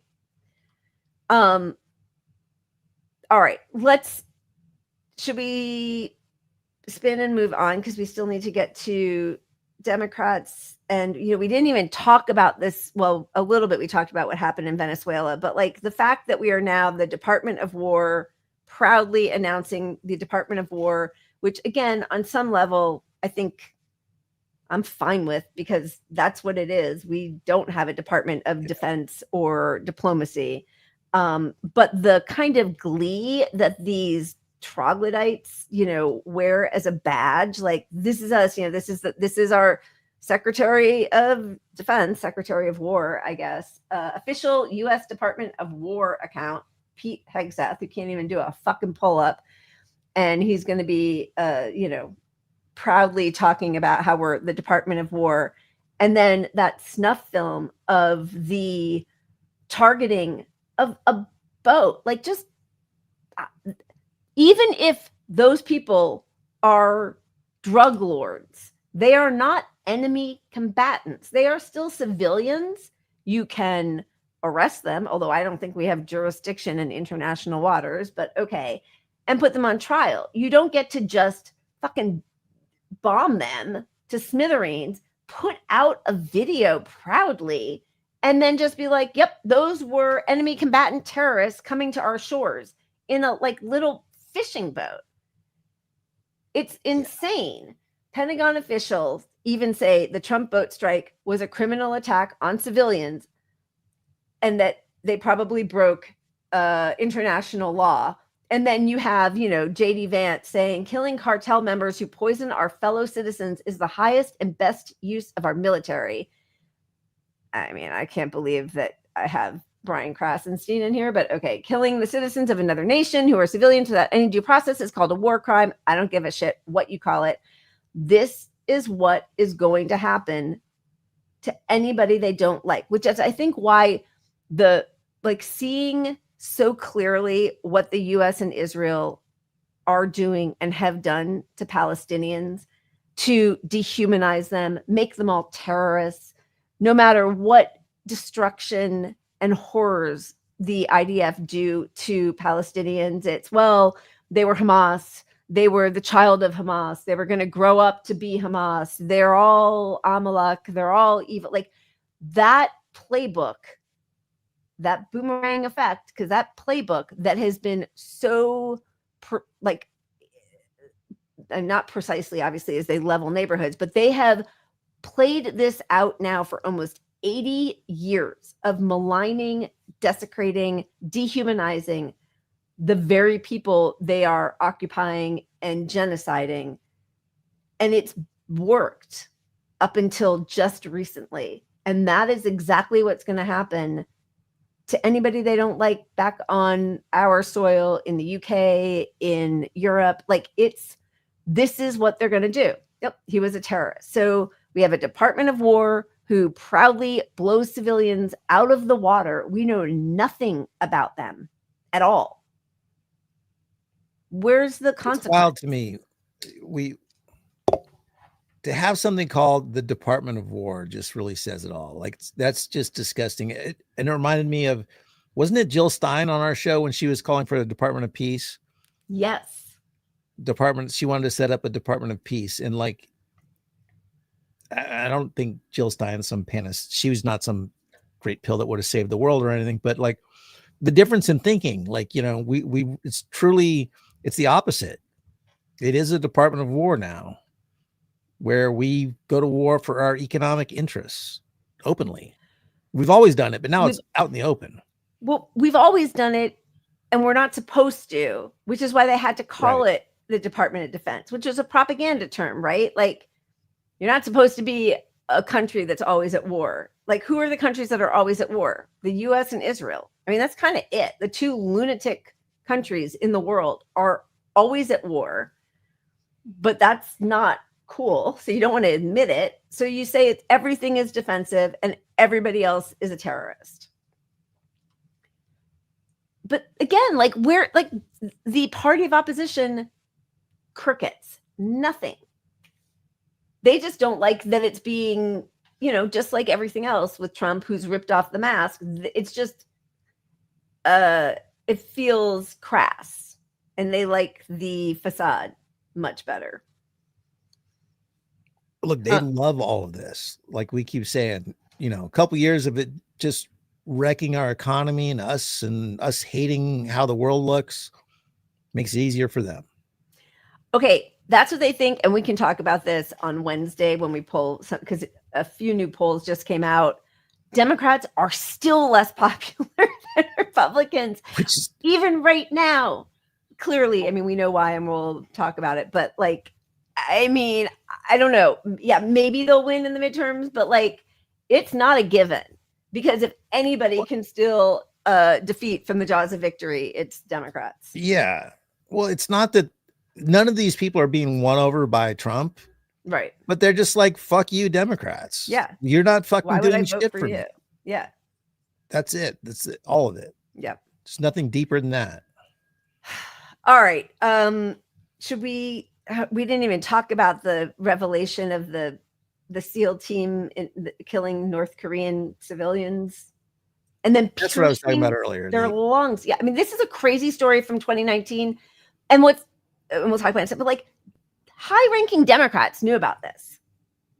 Why wouldn't they? Like, if you actually look at Trump and Republicans and despise them the way we on the left do, why are you holding on to that information of these extrajudicial assassinations that bore no fruit, helped nothing, didn't help make us safer? All it did was just kill random people who were kind of in your way. So this happened in 2019, but it's just been revealed now from the New York Times. In 2019, on Trump's orders, a U.S. Navy SEAL team snuck into North Korea to try to plant a device to monitor Kim Jong-un's communications. A wild story about how the mission went wrong, leaving unarmed North Koreans dead, but no listening device in place. The SEALs were unsure whether the mission had been compromised before they fired. They had no doubt afterwards. The plan required the SEALs to abort immediately if they encountered anyone. North Korean security forces could be coming. There was no time to plant the device. The shore team swam to the boat to make sure that all of the North Koreans were dead. They found no guns or uniforms. Evidence suggested that the crew, which people briefed on the mission said numbered 2 or 3 people, sorry, I got the number wrong, had been civilians diving for shellfish. All were dead, including the man in the water. Officials familiar with the mission said the SEALs pulled the bodies into the water to hide them from the North Korean authorities. One added that the SEALs punctured the boat crew's lungs with knives to make sure their bodies would sink. Department of Defense. And there was a time in the U.S. when illegal missions ended people's careers. Oliver North, Iran Contra. So as the opposition party, you either agreed to this, which you must have, and that's why it didn't get exposed as a criminal endeavor, or you fight against it. You bring it up and you use it against your opponent that he's launching these illegal actions. But we're gone. We have one party running the whole fucking country. I mean, just think about how little our foreign policy has changed for decades. Like, it's all the same. It's all the same. It's horrific. All right, spinning. Is it your wheel or my wheel? Spinning. Let's go with mine. Why not? We're okay, twice. Going. Go ahead. You pick the video then. How's that? All right, that sounds good. Wholesome, really? God damn. Do you not want it? We can override that. We can override whatever we want. We need some wholesome at this point, probably. All right. I don't know what this one is. I normally know all of them, but I don't know this one. Border wall. I'm scared. It's Pepe's become kind of a symbol. Aww.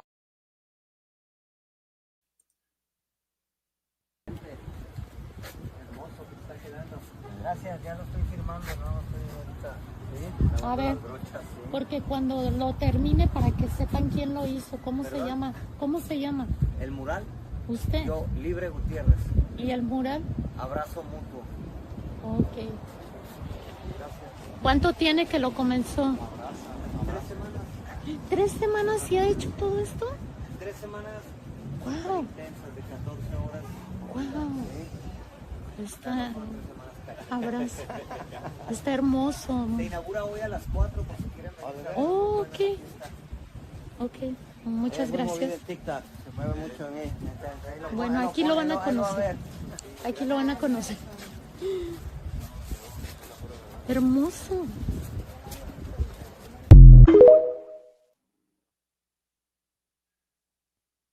So they're painting Trump's big beautiful wall? Yeah, that or was is that Biden's wall that he bypassed 26 EPA rules to continue building? It could be Biden's wall. Mm.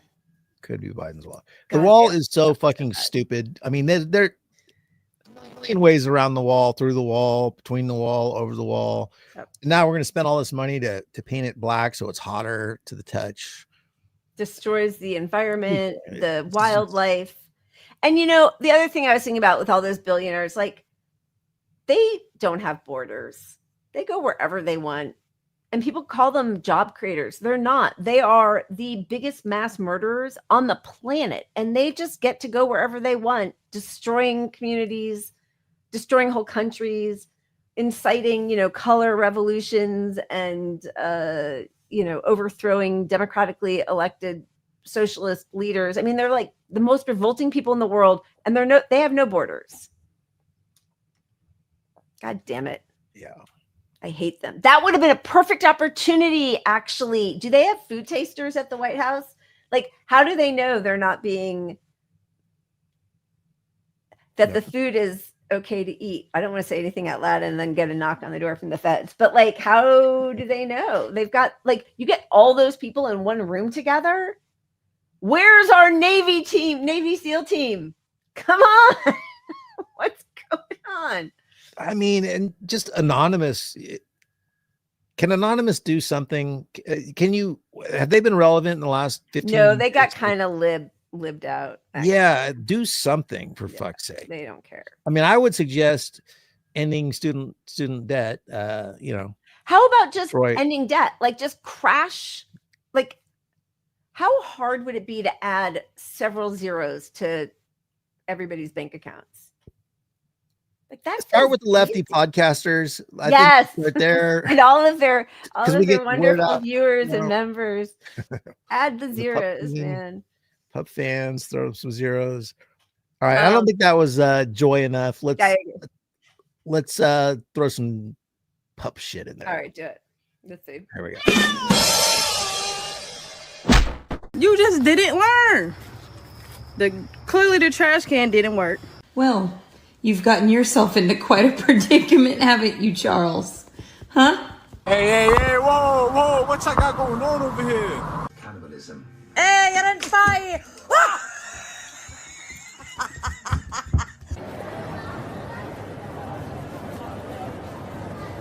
I'm pretty sure Franklin's stuck. Franklin, are you okay, buddy? Are you okay?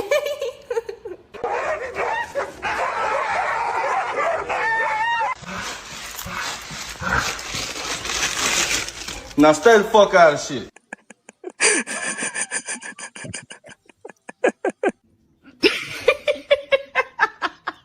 Yuka.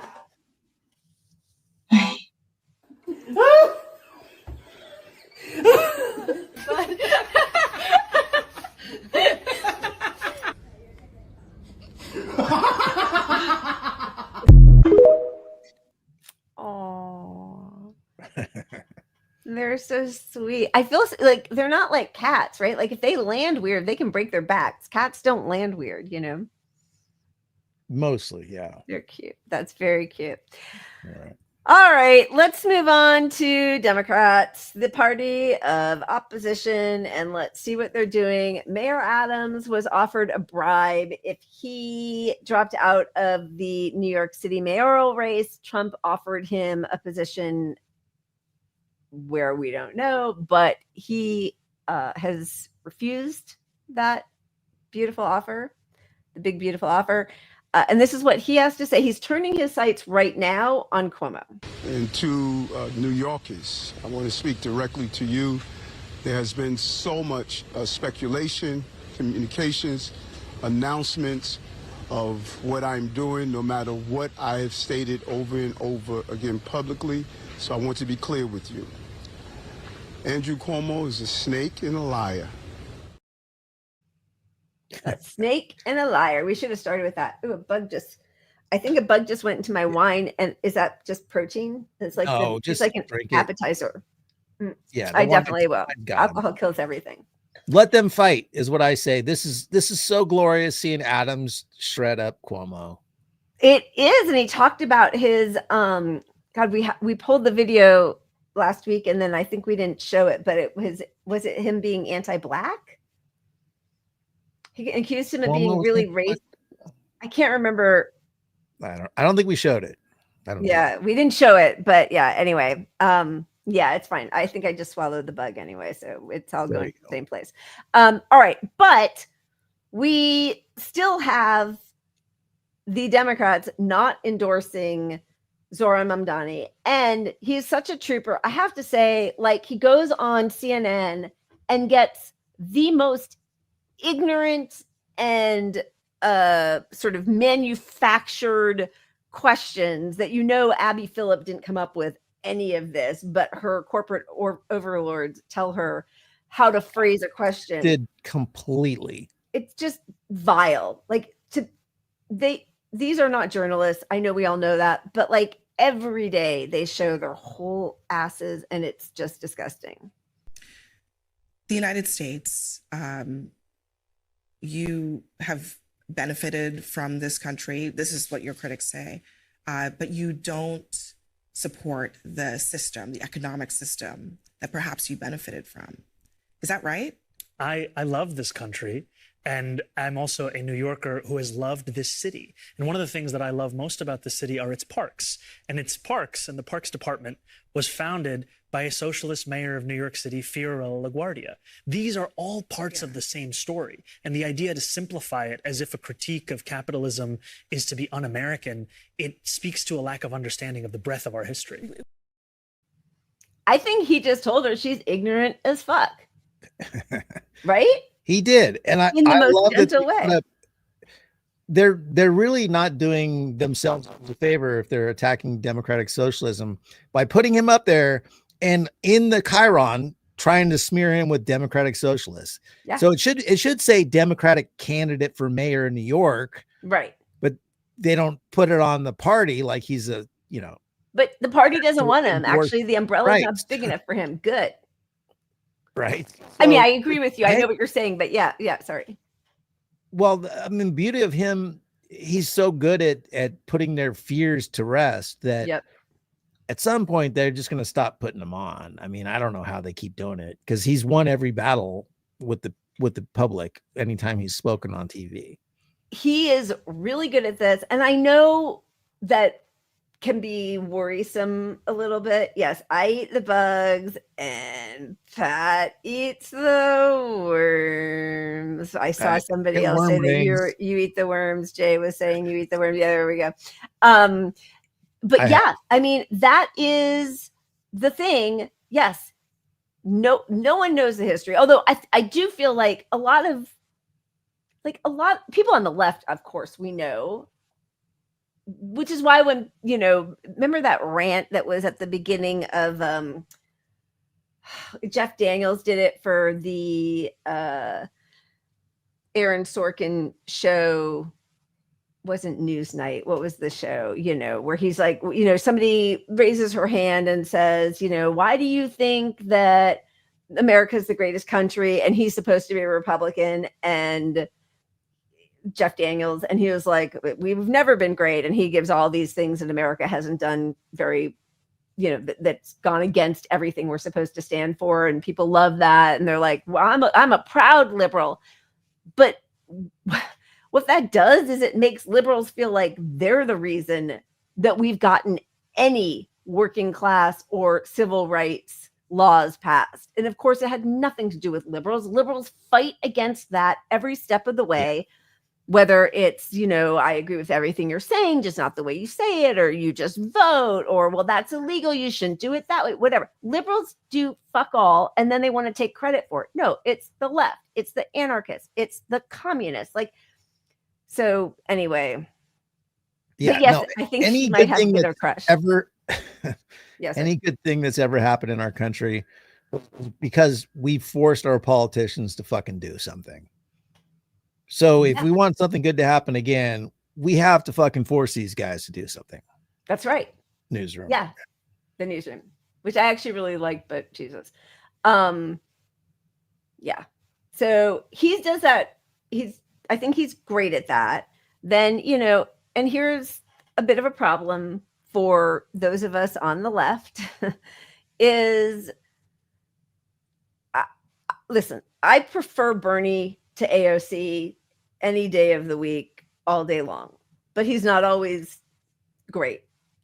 But in the minds of voters in this country and the lib left-ish group, those are the people who, for the most part, say the words about the policies we want.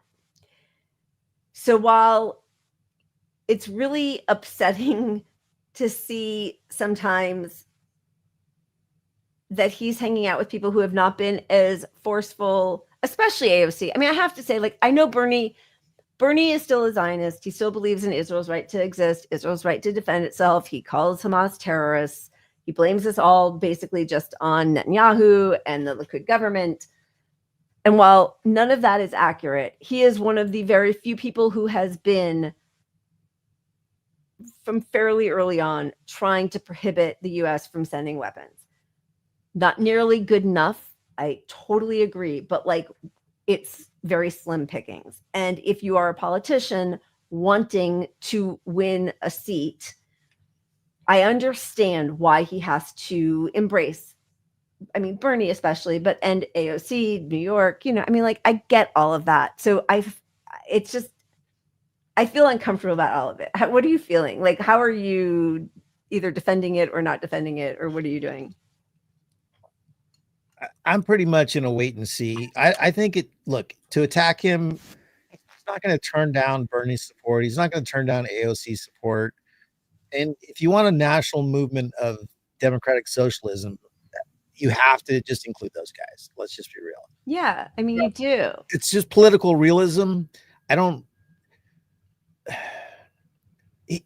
Who cares? Look, he's not helping AOC's stock, really. He's not helping Bernie's stock. They both are set in their districts, and their livelihood is, they're fake progressive-ish people now. They're going to win their elections probably forever. I don't care. Like, we'll see as soon as he gets into power what he does with his people. Yeah. He better do more than Bernie did, and because he will actually win the mayorship, we will be able to see what he does. Yeah. Unlike Bernie, who lost and then just let his movement sort of die. Yeah. Yeah. All right. So this is because now Bernie was in New York and he and Zoran kind of teamed up for the fight oligarchy bit in Manhattan. My understanding is you won that primary. Is that correct? My understanding is you are the Democratic Party candidate for mayor of the city of New York, correct? Now, apropos of that question, I find it hard to understand how the major Democratic leaders in New York State are not supporting the Democratic candidate.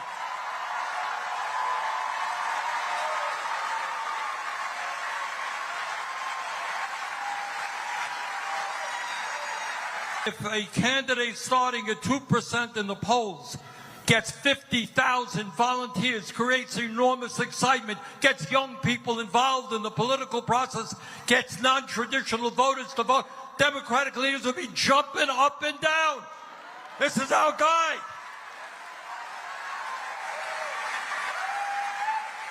So we got another fight on our hands, and that is the future of the Democratic Party.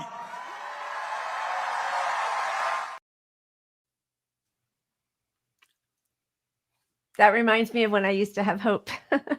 I mean, fucking loved him. Anyway, yeah. Yeah, listening to him there, it does the opposite to me. It doesn't that didn't inspire me. That just made me think, I know. Are we leading people to believe something good about Zoran? That's not going to happen. Like, it's just really hard. Like, if you want to be in politics, well, listen, we get will. it. Yeah. I'm curious to see how I feel about it, because I know she does not believe in playing nice. She believes in naming your enemies and getting what you need, getting what your voters need. But I wonder, like, at this point, before you've won the seat officially, like, I don't know. Look, yeah. Winning matters. So, like, you're on the verge of winning the mayorship of arguably one of the most important cities in the world. Yeah. Right. Yeah. So don't fuck it up. Any political consultant is going to say, don't introduce some new shit to it. There's no reason he would fight Bernie and AOC. He's going to take the support, run with it.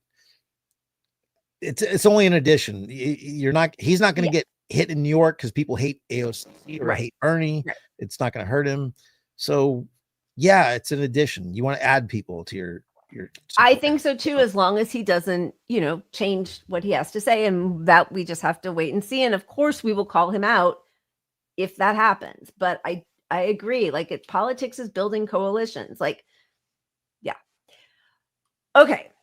So let's do you want to do the Pac-Man thing? I do think this is interesting because there has been so much talk about this chorus cohort of creators and the consultant class. Look at all those C's I got in there. And I think it is important, not because I don't even know. I've never watched David Pakman before. I've never watched Brian Tyler Cohen, but they have massive followings. And I think to understand how news, like, where's the focus? I mean, it's just such a lesson in manufacturing consent, right? Like, which items do we decide as a group? Or maybe we won't even like make an official decision as a group, but like the wink and the nod, we wouldn't even be here if we weren't the kind of people who knew we're going to lay off certain topics in order to help our guy. Yeah. I think this story is important because it does show it's a lesson in, hey, there's a lot of propaganda out there, right? And it shows, we've known for years, we saw the $1 million trolls under Hillary. And so, they lost control of the progressive movement against them for the first time, roughly in 2016. So they funneled all this money into combating what we have to say on the left. And so they were caught up with chorus. It exposed that they were basically funded by dark money. Now you can draw your conclusions on if that changed their views, but some of this came out, and that's like the interview with his ex-producer, and I think Tyler Lawrence was on with him, and I forget the other. Taylor Lorenz was on, and this was the Sorry. ex-producer of David Pakman. His name's John Ross, talking about some of the decisions that were made during the presidential primaries last year. It absolutely is deliberate. I actually have an email from him after he visited the White House last year on the day of Joe Biden's State of the Union address. He was invited to a private off-the-record meeting with Kamala Harris and several other content creators, including Brian Tyler Cohen, the Mycelis brothers from Midas Touch. And he told me that they all sort of talked amongst themselves at the White House, not in like an official capacity during the meeting, but, just casually as colleagues amongst themselves. And they talked about what their editorial stance is on Gaza. And he told me in an email that they talked amongst themselves and came to the conclusion that the topic is too divisive, it might drag down their channels, that it's a poison pill, and that it's better if they just don't talk about it at all. Now, Brian Tyler Cohen literally has never done anything on Gaza. Beyond that, during the 2020 primary, even though he was regularly putting out videos covering news and politics, never once mentioned Bernie Sanders during the 2020 primary. And we see today with this rise of Zohran Mamdani, has Brian Tyler Cohen covered him? No, not at all. So I would suggest that, yes, there absolutely is suppression on Gaza, but there also goes beyond that to like a broader shutting down of leftist issues. If you are a content creator and you have a platform of 3 million, 4 million people, and it's your job to analyze news and politics for a living, and yet you don't ever mention Gaza, it's like, I just don't understand how you would be able to sleep with yourself at night. I certainly wasn't able to when I worked for him. To be honest, I sort of feel like I have blood on my hands, or it's like he has this audience of 3 million people who are, broadly moderate, centristy, liberal types who, theoretically, if they did hear about what was happening there, then, they might have been more critical of Biden. There might have been potential to pressure him and change his policy on it. But because it was shut out entirely, it became much less present in the public discourse around a certain type of person who isn't getting their news from actual journalists, but paid shills for the Democratic Party. Yeah, go ahead. Well, and that applies to everything, like this, in this instance, it's Gaza. Right. And all the people silent about Biden on COVID helped us get to where the whole world has got the wrong idea about COVID too. So it's the same thing, but this is his former producer. Yeah. Yeah. And Nathan Robinson is who that was on the left. That's who I was trying to think of. Sorry. Yeah. Nathan Robinson and Tyler Lorenz for current affairs. Yeah. And the other thing, like they always act like, well, don't say anything because you don't want to hurt the candidate. But like, one, it could make the candidate stronger. Like, even if you're just thinking policy and that there is a cohort of voters who is interested or passionate about a subject. So that could make that candidate stronger, having to take in a little bit of criticism and navigate that. I mean, Bernie certainly did that with Black voters between 2016 and 2020, and even with Palestine, he did. Of course, right? And they use all that in the primaries to keep us quiet, to shut down our candidate. Exactly. But in reality, if you want the Democratic Party to adopt the issue, you have to have a strong primary where they are challenged, and regardless of the outcome, even if they don't change their position to our progressive side, they look better in the public because they fought it out and appear to have won the issue. Yep. This is politics 101, which all went away with this new thing about we all have to just shut up and not fight the Democratic Party, period, because the bad guy they just goose step to the right because they are. And again, like, it's so ignorant, honestly, of what politics really is when people say stuff like that, because what they either don't understand or don't know or are lying about is that there is a constant funnel of criticism and pressure from the right, from big business, from from all the most evil people in the world, there is constant pressure, constant threats. We're going to vote for somebody else. We're going to pull our money. So like when they say things to voters like, oh, you only have two choices. What are you going to put on your big boy pants? You're just going to take your ball and go home. These are your two choices. And like even Tyler, not even, of course, he's just a Democratic shill, but because a few people in response to this clip said he did talk about Gaza last year. And then they showed this clip, which we don't even have to see Tyler talk for a minute, but Brian Tyler, whatever. But he's like, do I agree with everything? No, I'm not going to marry Biden, but is he the closest? Is he the bus that's going to bring me the closest to where I want to go? Yes, he is. So in politics, you only have your two choices. Well, first of all, that's a fucking lie. And if you cared about democracy, you would possibly call out Democrats for not being at all, a Democratic small d party, for suing Greens off the ballot, for throwing hundreds of thousands of Bernie supporters off the rolls so they couldn't even vote for. Like you could call out all of that if you care about democracy. Yeah, but even in his world where you are stuck with two parties, well, then the only way to make the party change is to fucking demand shit. So if we are stuck with two, you got to demand shit and not say, hey, let's be quiet about it so he wins. Because not in the history of time has any president gotten into power and pushed a big agenda that wasn't part of his platform initially. So if you don't get him on board with your issues before he becomes the nominee, he or she becomes the nominee, it's over. They're not going to suddenly get some, because like you said, they have all this pressure from the donor class down that will be there regardless. Our only pressure, our only leverage whatsoever is our teeny little fucking vote in the primary and then the general. That's right. So if we didn't exercise that to our maximum leverage, it's over at that point. That's right. There's no pushing left. Then what we're trying to do, which was say after the election, we still have power by shutting shit down, but we haven't exercised that power. Right.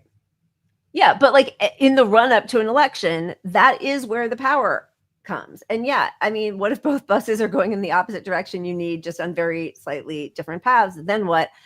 I agree. Like I will not ever vote for corruption ever again.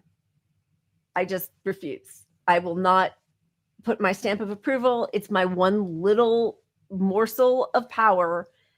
And if they want me, they can come get me, but they don't. They tell us that all the time. They actually don't give a fuck at all.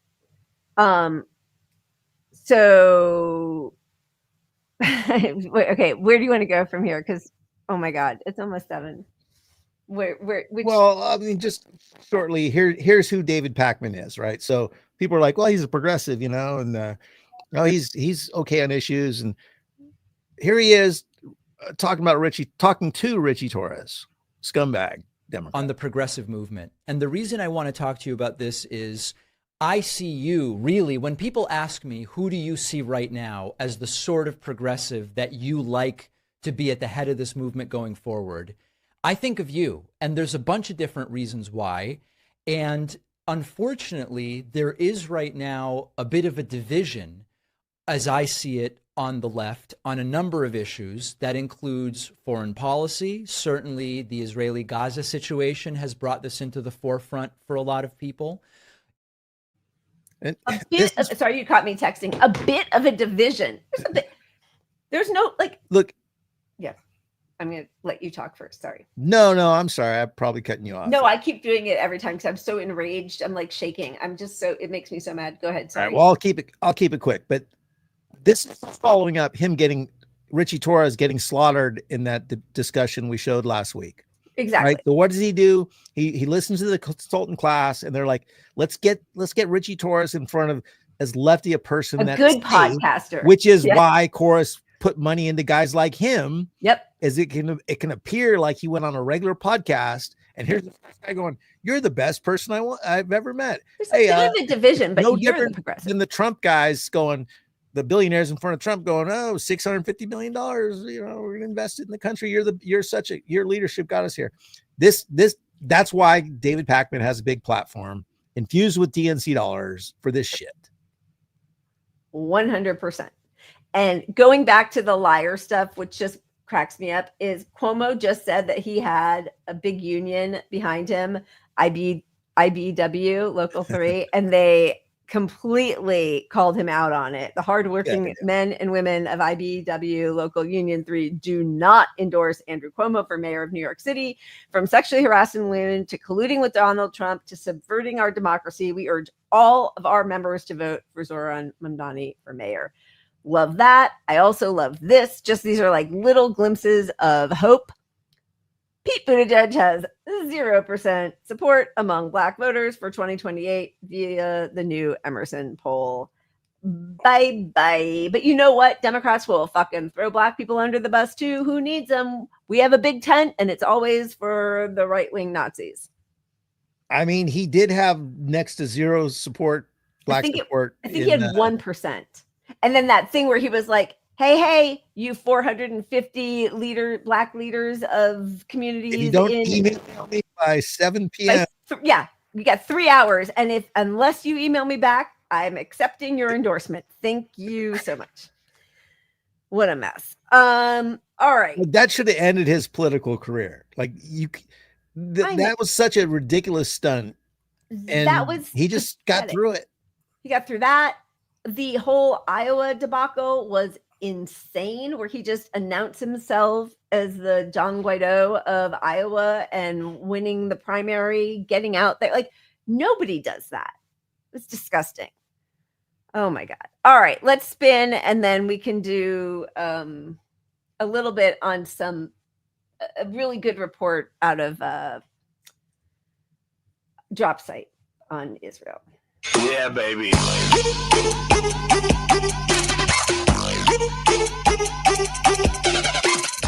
What do we have? Oh, we've got Mark. We've got Mark Maron. I mean, I don't know if this is exactly like inject, but it is smart, and I like that he doesn't care if he makes other comedians angry. Well, at this point, it's lazy and sloppy and hackneyed. You know, to be in a fucking club where, you know, I'm walking down the hall at the comedy club, at the Comedy Store, and, you know, in one room, someone's doing their bit about trans people, and then I get down the hall and there's someone on stage going, well, I guess I got to do my bit about trans people. Like, no, you don't. You don't.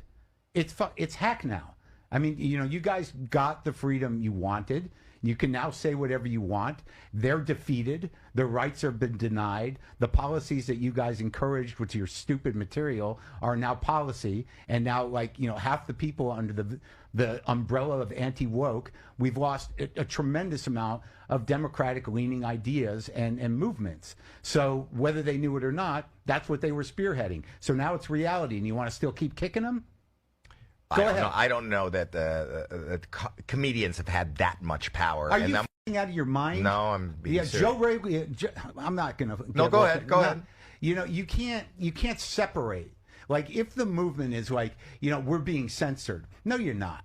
You're not. There's no constitutional censorship issue with your free speech. You say things, and in a democratic shit show of an environment, you know, like Twitter or whatever, there's cultural pushback. And I'm not saying that it was pretty bad in terms of, you know, people getting canceled and stuff, and I agree that was an issue, but that's a specific issue. To frame it as some sort of free speech problem was a misdirect. It wasn't. It wasn't a free speech problem. It was that people were getting cultural pushback. That is not a constitutional issue. No one was being put in jail for saying anything. That's a free speech issue.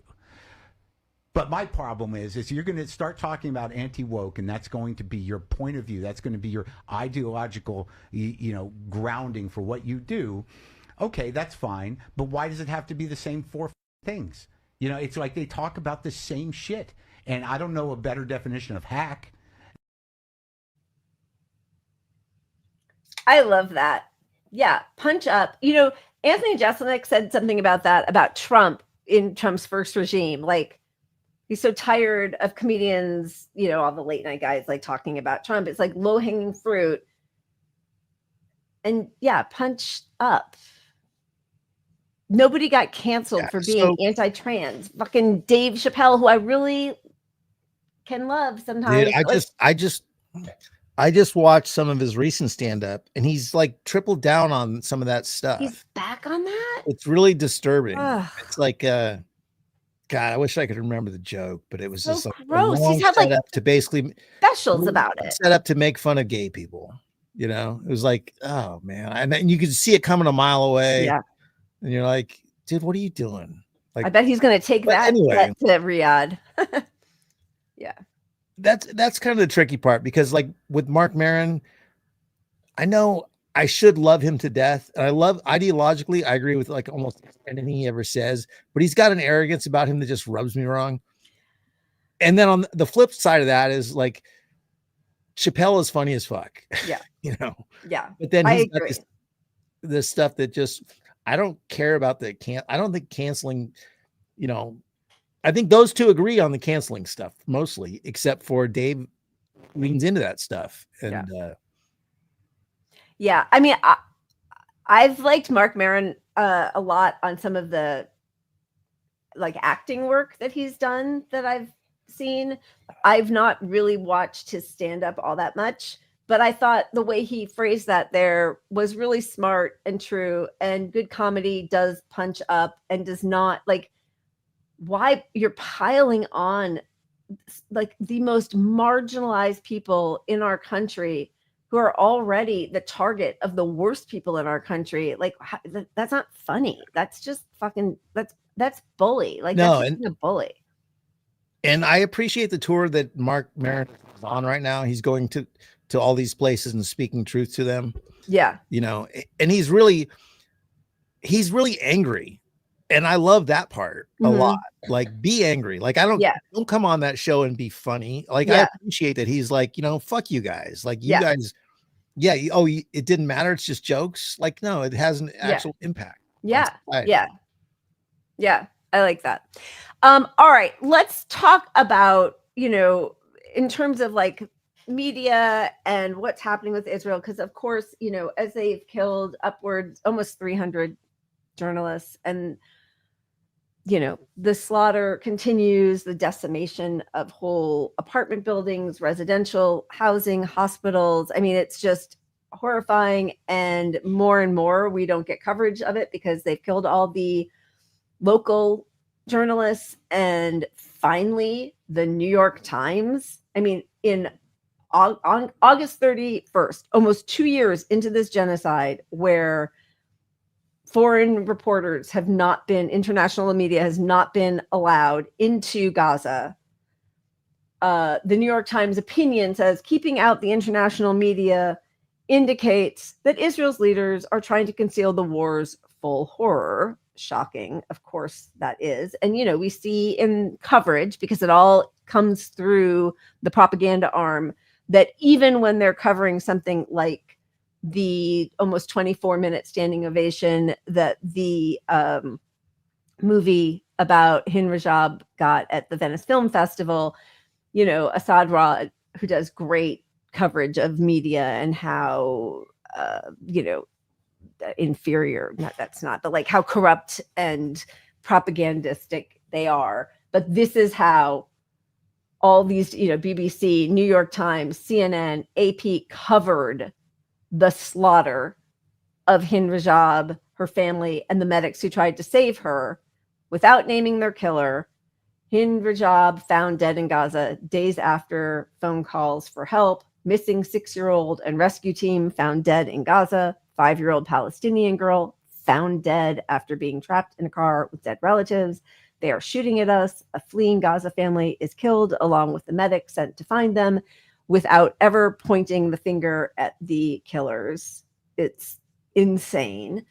We see that Meta, Mark Zuckerberg and his $600 billion investment in the US, the way they monitor the posts on Facebook, Meta, whatever, is amplifying the genocidal statements from pro-Israel accounts and deleting or flagging or suppressing anything that is pro-Palestinian, even if it's not talking about, you know, most of the posts that are pro-Zionist are pro-killing, pro-slaughter. Like, they are violent, vengeful, disgusting.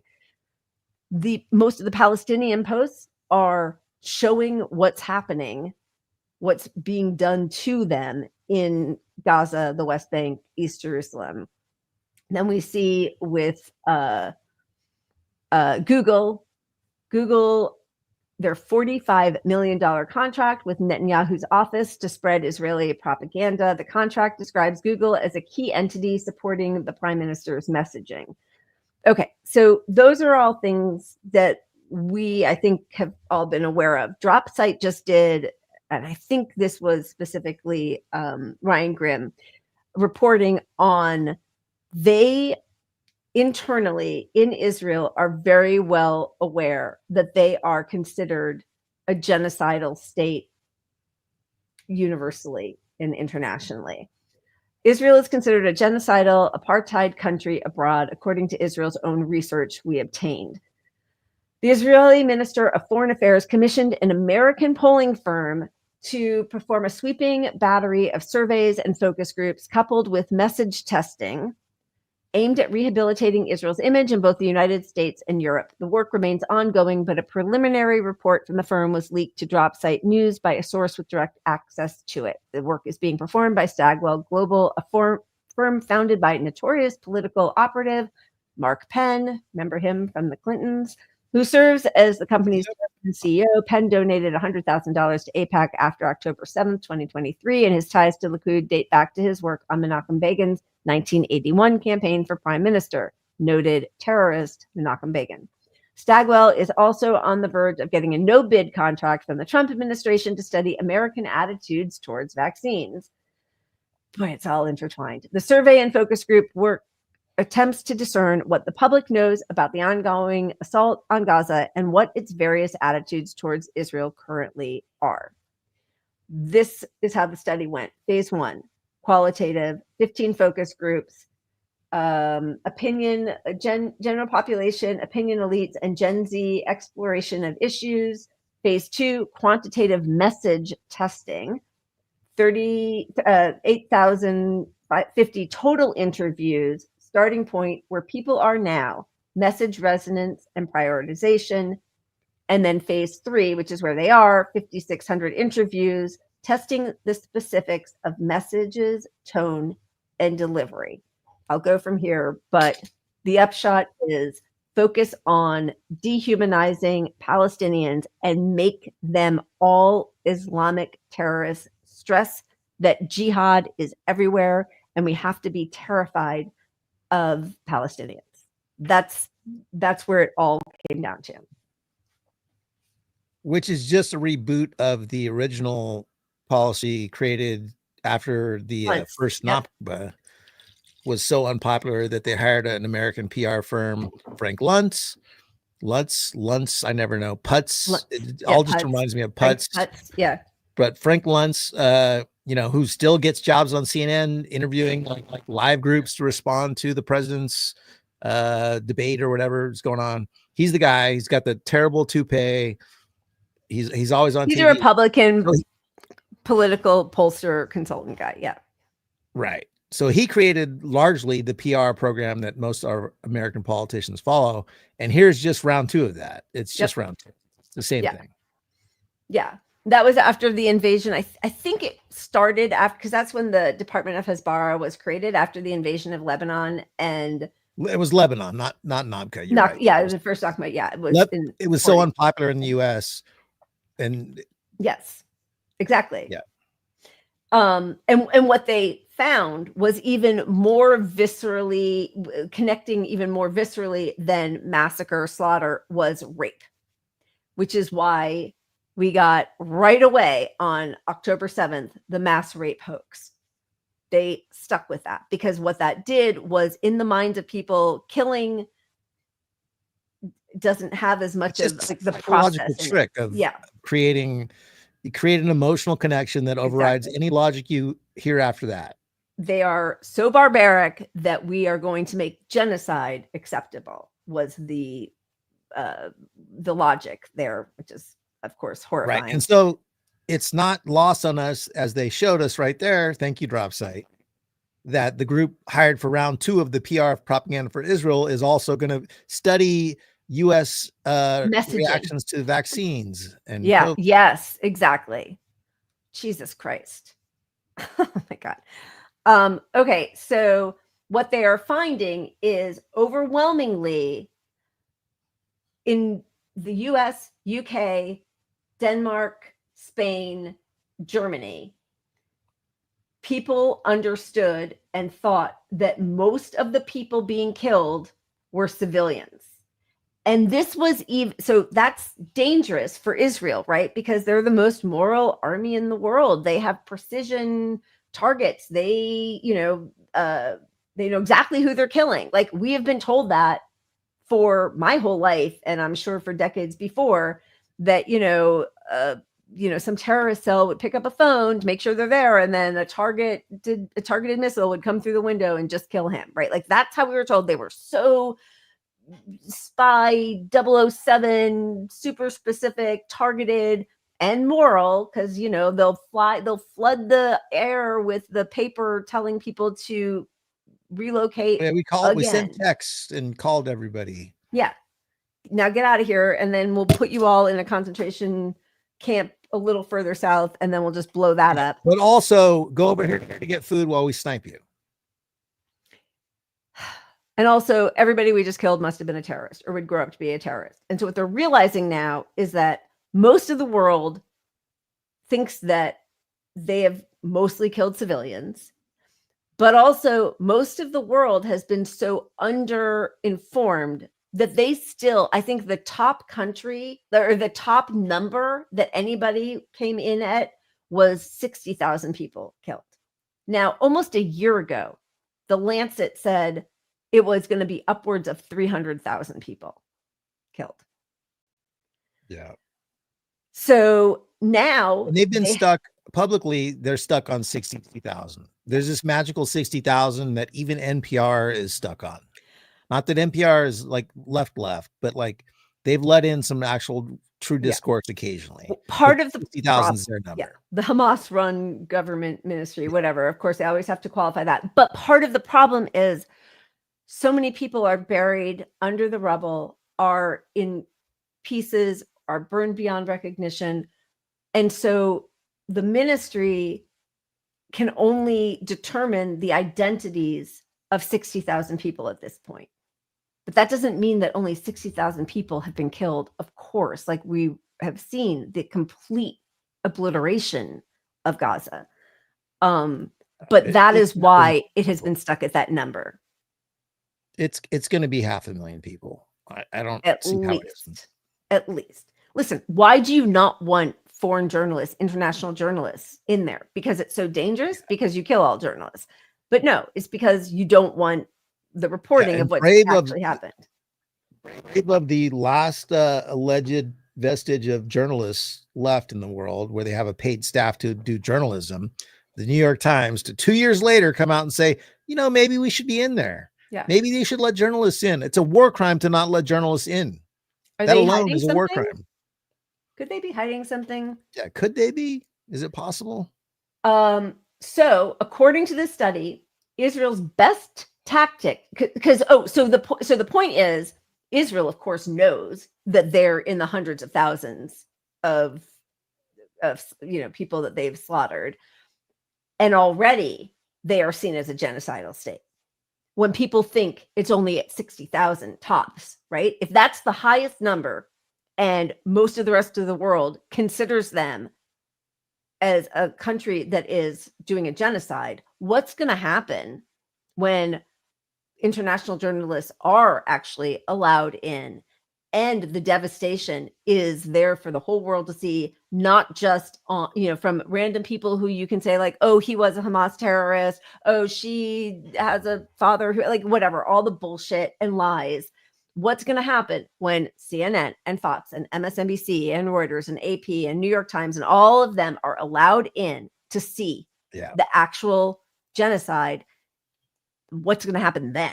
Because if now they're considered a genocidal country, what's going to happen? So the solution is the messaging, of course, which is to foment fear of radical Islamic terrorism And they've done such a good job of that. That polls very high. Most people in all of the different countries where they did their polling are already very concerned about radical Islamic jihadism.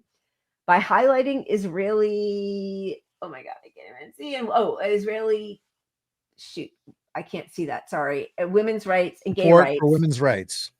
So, thank you. By highlighting, yeah. So, this is how they do all their pink washing, right? Oh my God. It's like the Democratic playbook on steroids. By highlighting Israeli support for women's rights and gay rights while elevating concerns that Hamas wants to destroy all Jews and spread jihadism, Israeli support rebounded by an average of over 20 points in each country. Especially once the situation in Gaza is resolved, the room for growth in all countries is very significant. In other words, especially once these journalists are allowed in to report on what's actually happened, we are very much going to need to push the jihad threat in order to get support back for Israel.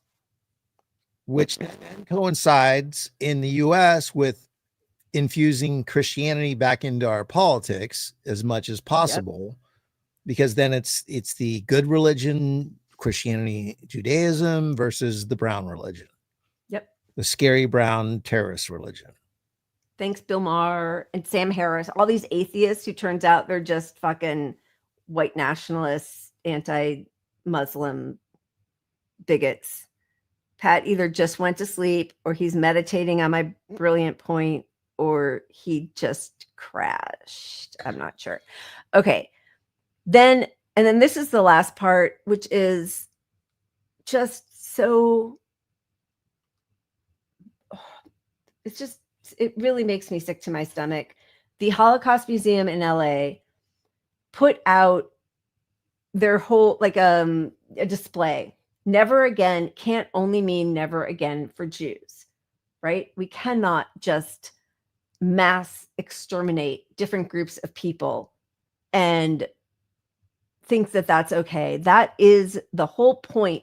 When I was being taught about the Holocaust, the whole point was the dehumanization of a group of people, the blame put on them, the marginalization and disgust and infusion of hatred towards specific groups. Yes, that's what happened with Jews in Nazi Germany, Nazi Europe, but it's happened in other places also. There was a Rwanda genocide. There's the what's happening in Congo. There were genocides that happened before World War II that are never talked about in the same way.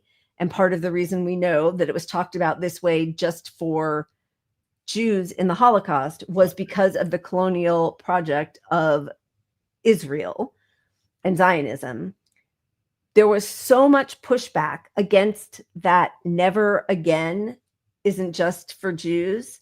And this was just a small smattering, but there were, I saw dozens, I'm sure there were hundreds of people who responded, Zionists who responded, no. And basically what they were saying was, when you say that never again isn't just about Jews, it's never again for anyone, you are all lives mattering the Holocaust. No, never again refers to the Holocaust. It doesn't refer to war. That's not what people are saying. It doesn't refer to famine. Also, not what anybody's saying. It doesn't refer to anything other than the Holocaust, and there's no comparison to the Holocaust.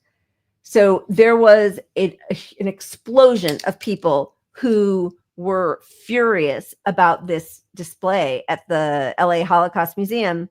And so they ended up putting a retraction up. They took this down. Sorry, my readers are coming back on. Holocaust Museum LA, the first survivor, founded and oldest Holocaust museum in the country, is committed to its core mission to educate, commemorate, and inspire. We recently posted an item on social media that was part of a pre-planned social media campaign intended to promote inclusivity and community that was easily open to misinterpretation by some to be a political statement reflecting the ongoing situation in the Middle East. That was not our intent. Please, donors, don't go away. It's been removed to avoid any further confusion. We promise to do better, and we will ensure that posts in the future are more thoughtfully designed and thoroughly vetted. We have taken actions internally to ensure, our message always remains clear and reflective of our mission to inspire humanity through truth. I mean, that's as out there as it can get. Like, you're just telling us, well, you had brown people around that arm. It's never again literally does mean just for Jewish people. I mean, Kimmy, same. I'm just, yeah, it's really disgusting. The Holocaust Museum. I mean, they have shown never again.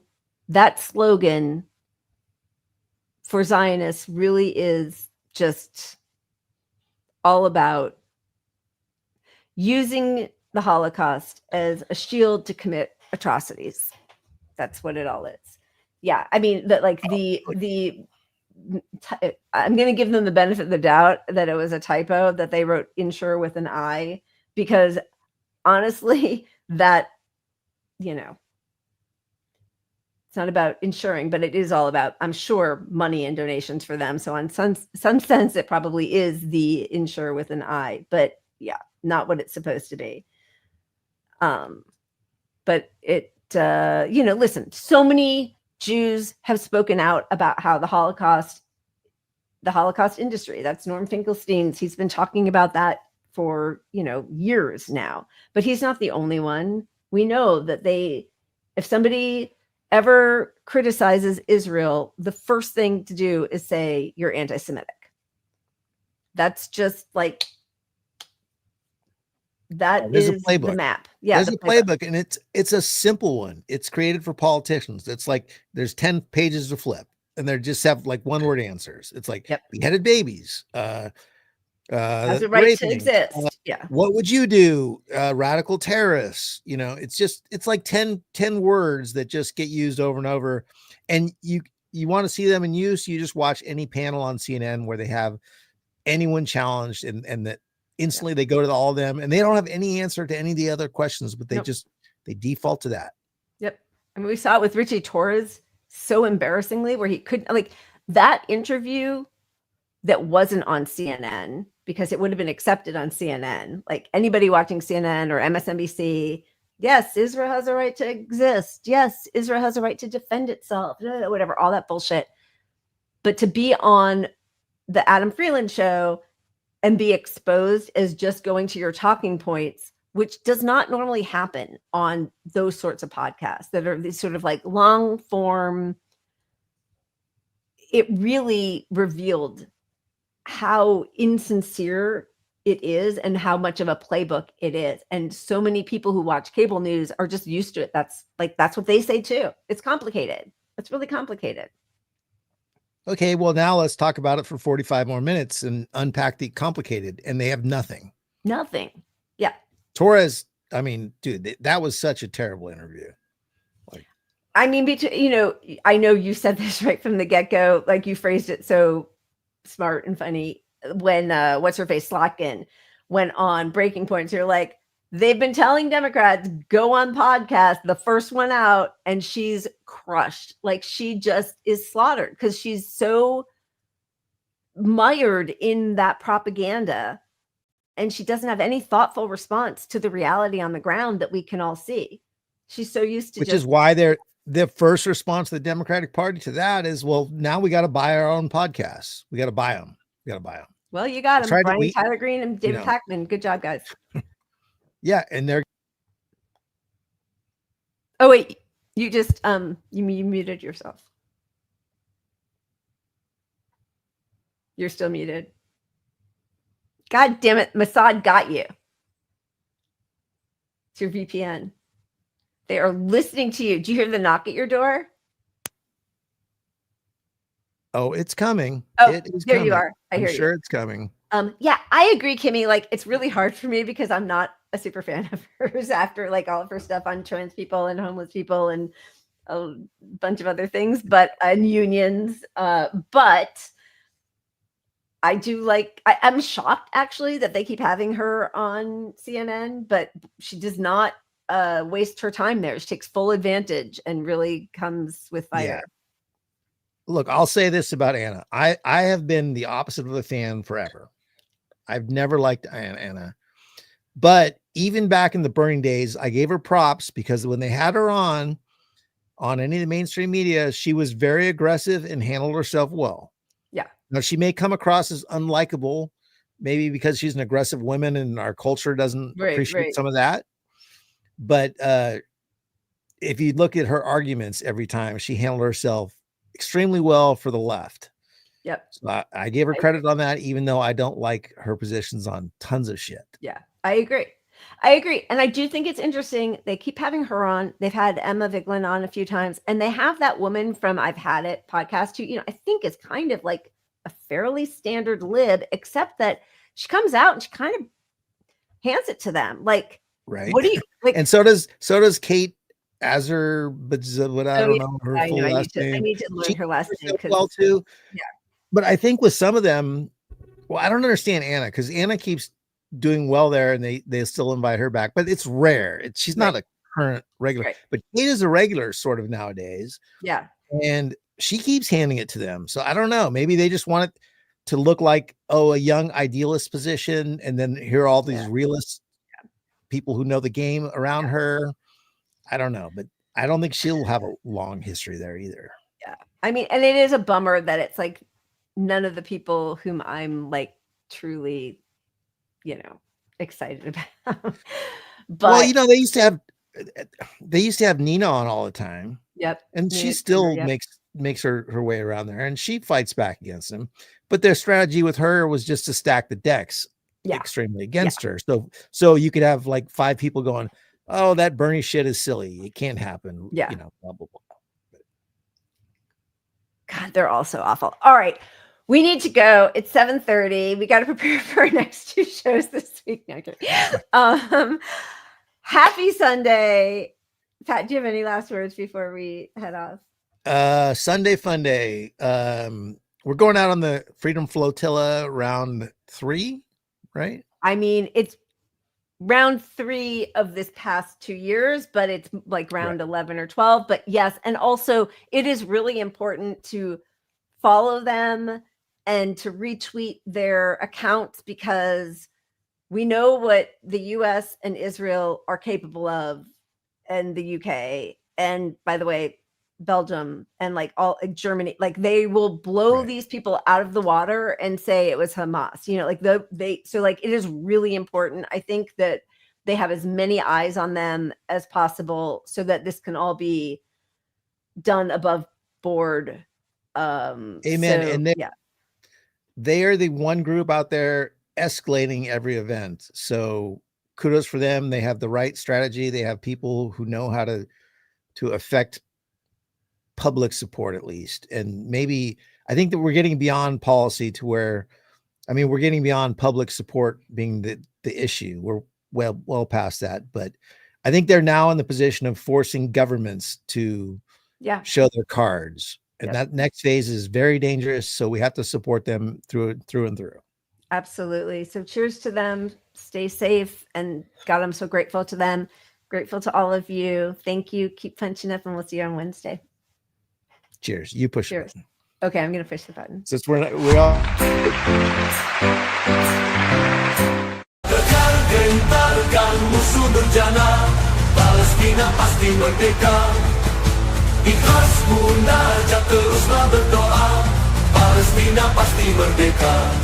Ulurkan Tuhan segenap upaya, moga Palestina tak lagi derita. Palestina merdeka, Palestina merdeka, Palestina merdeka, Palestina merdeka.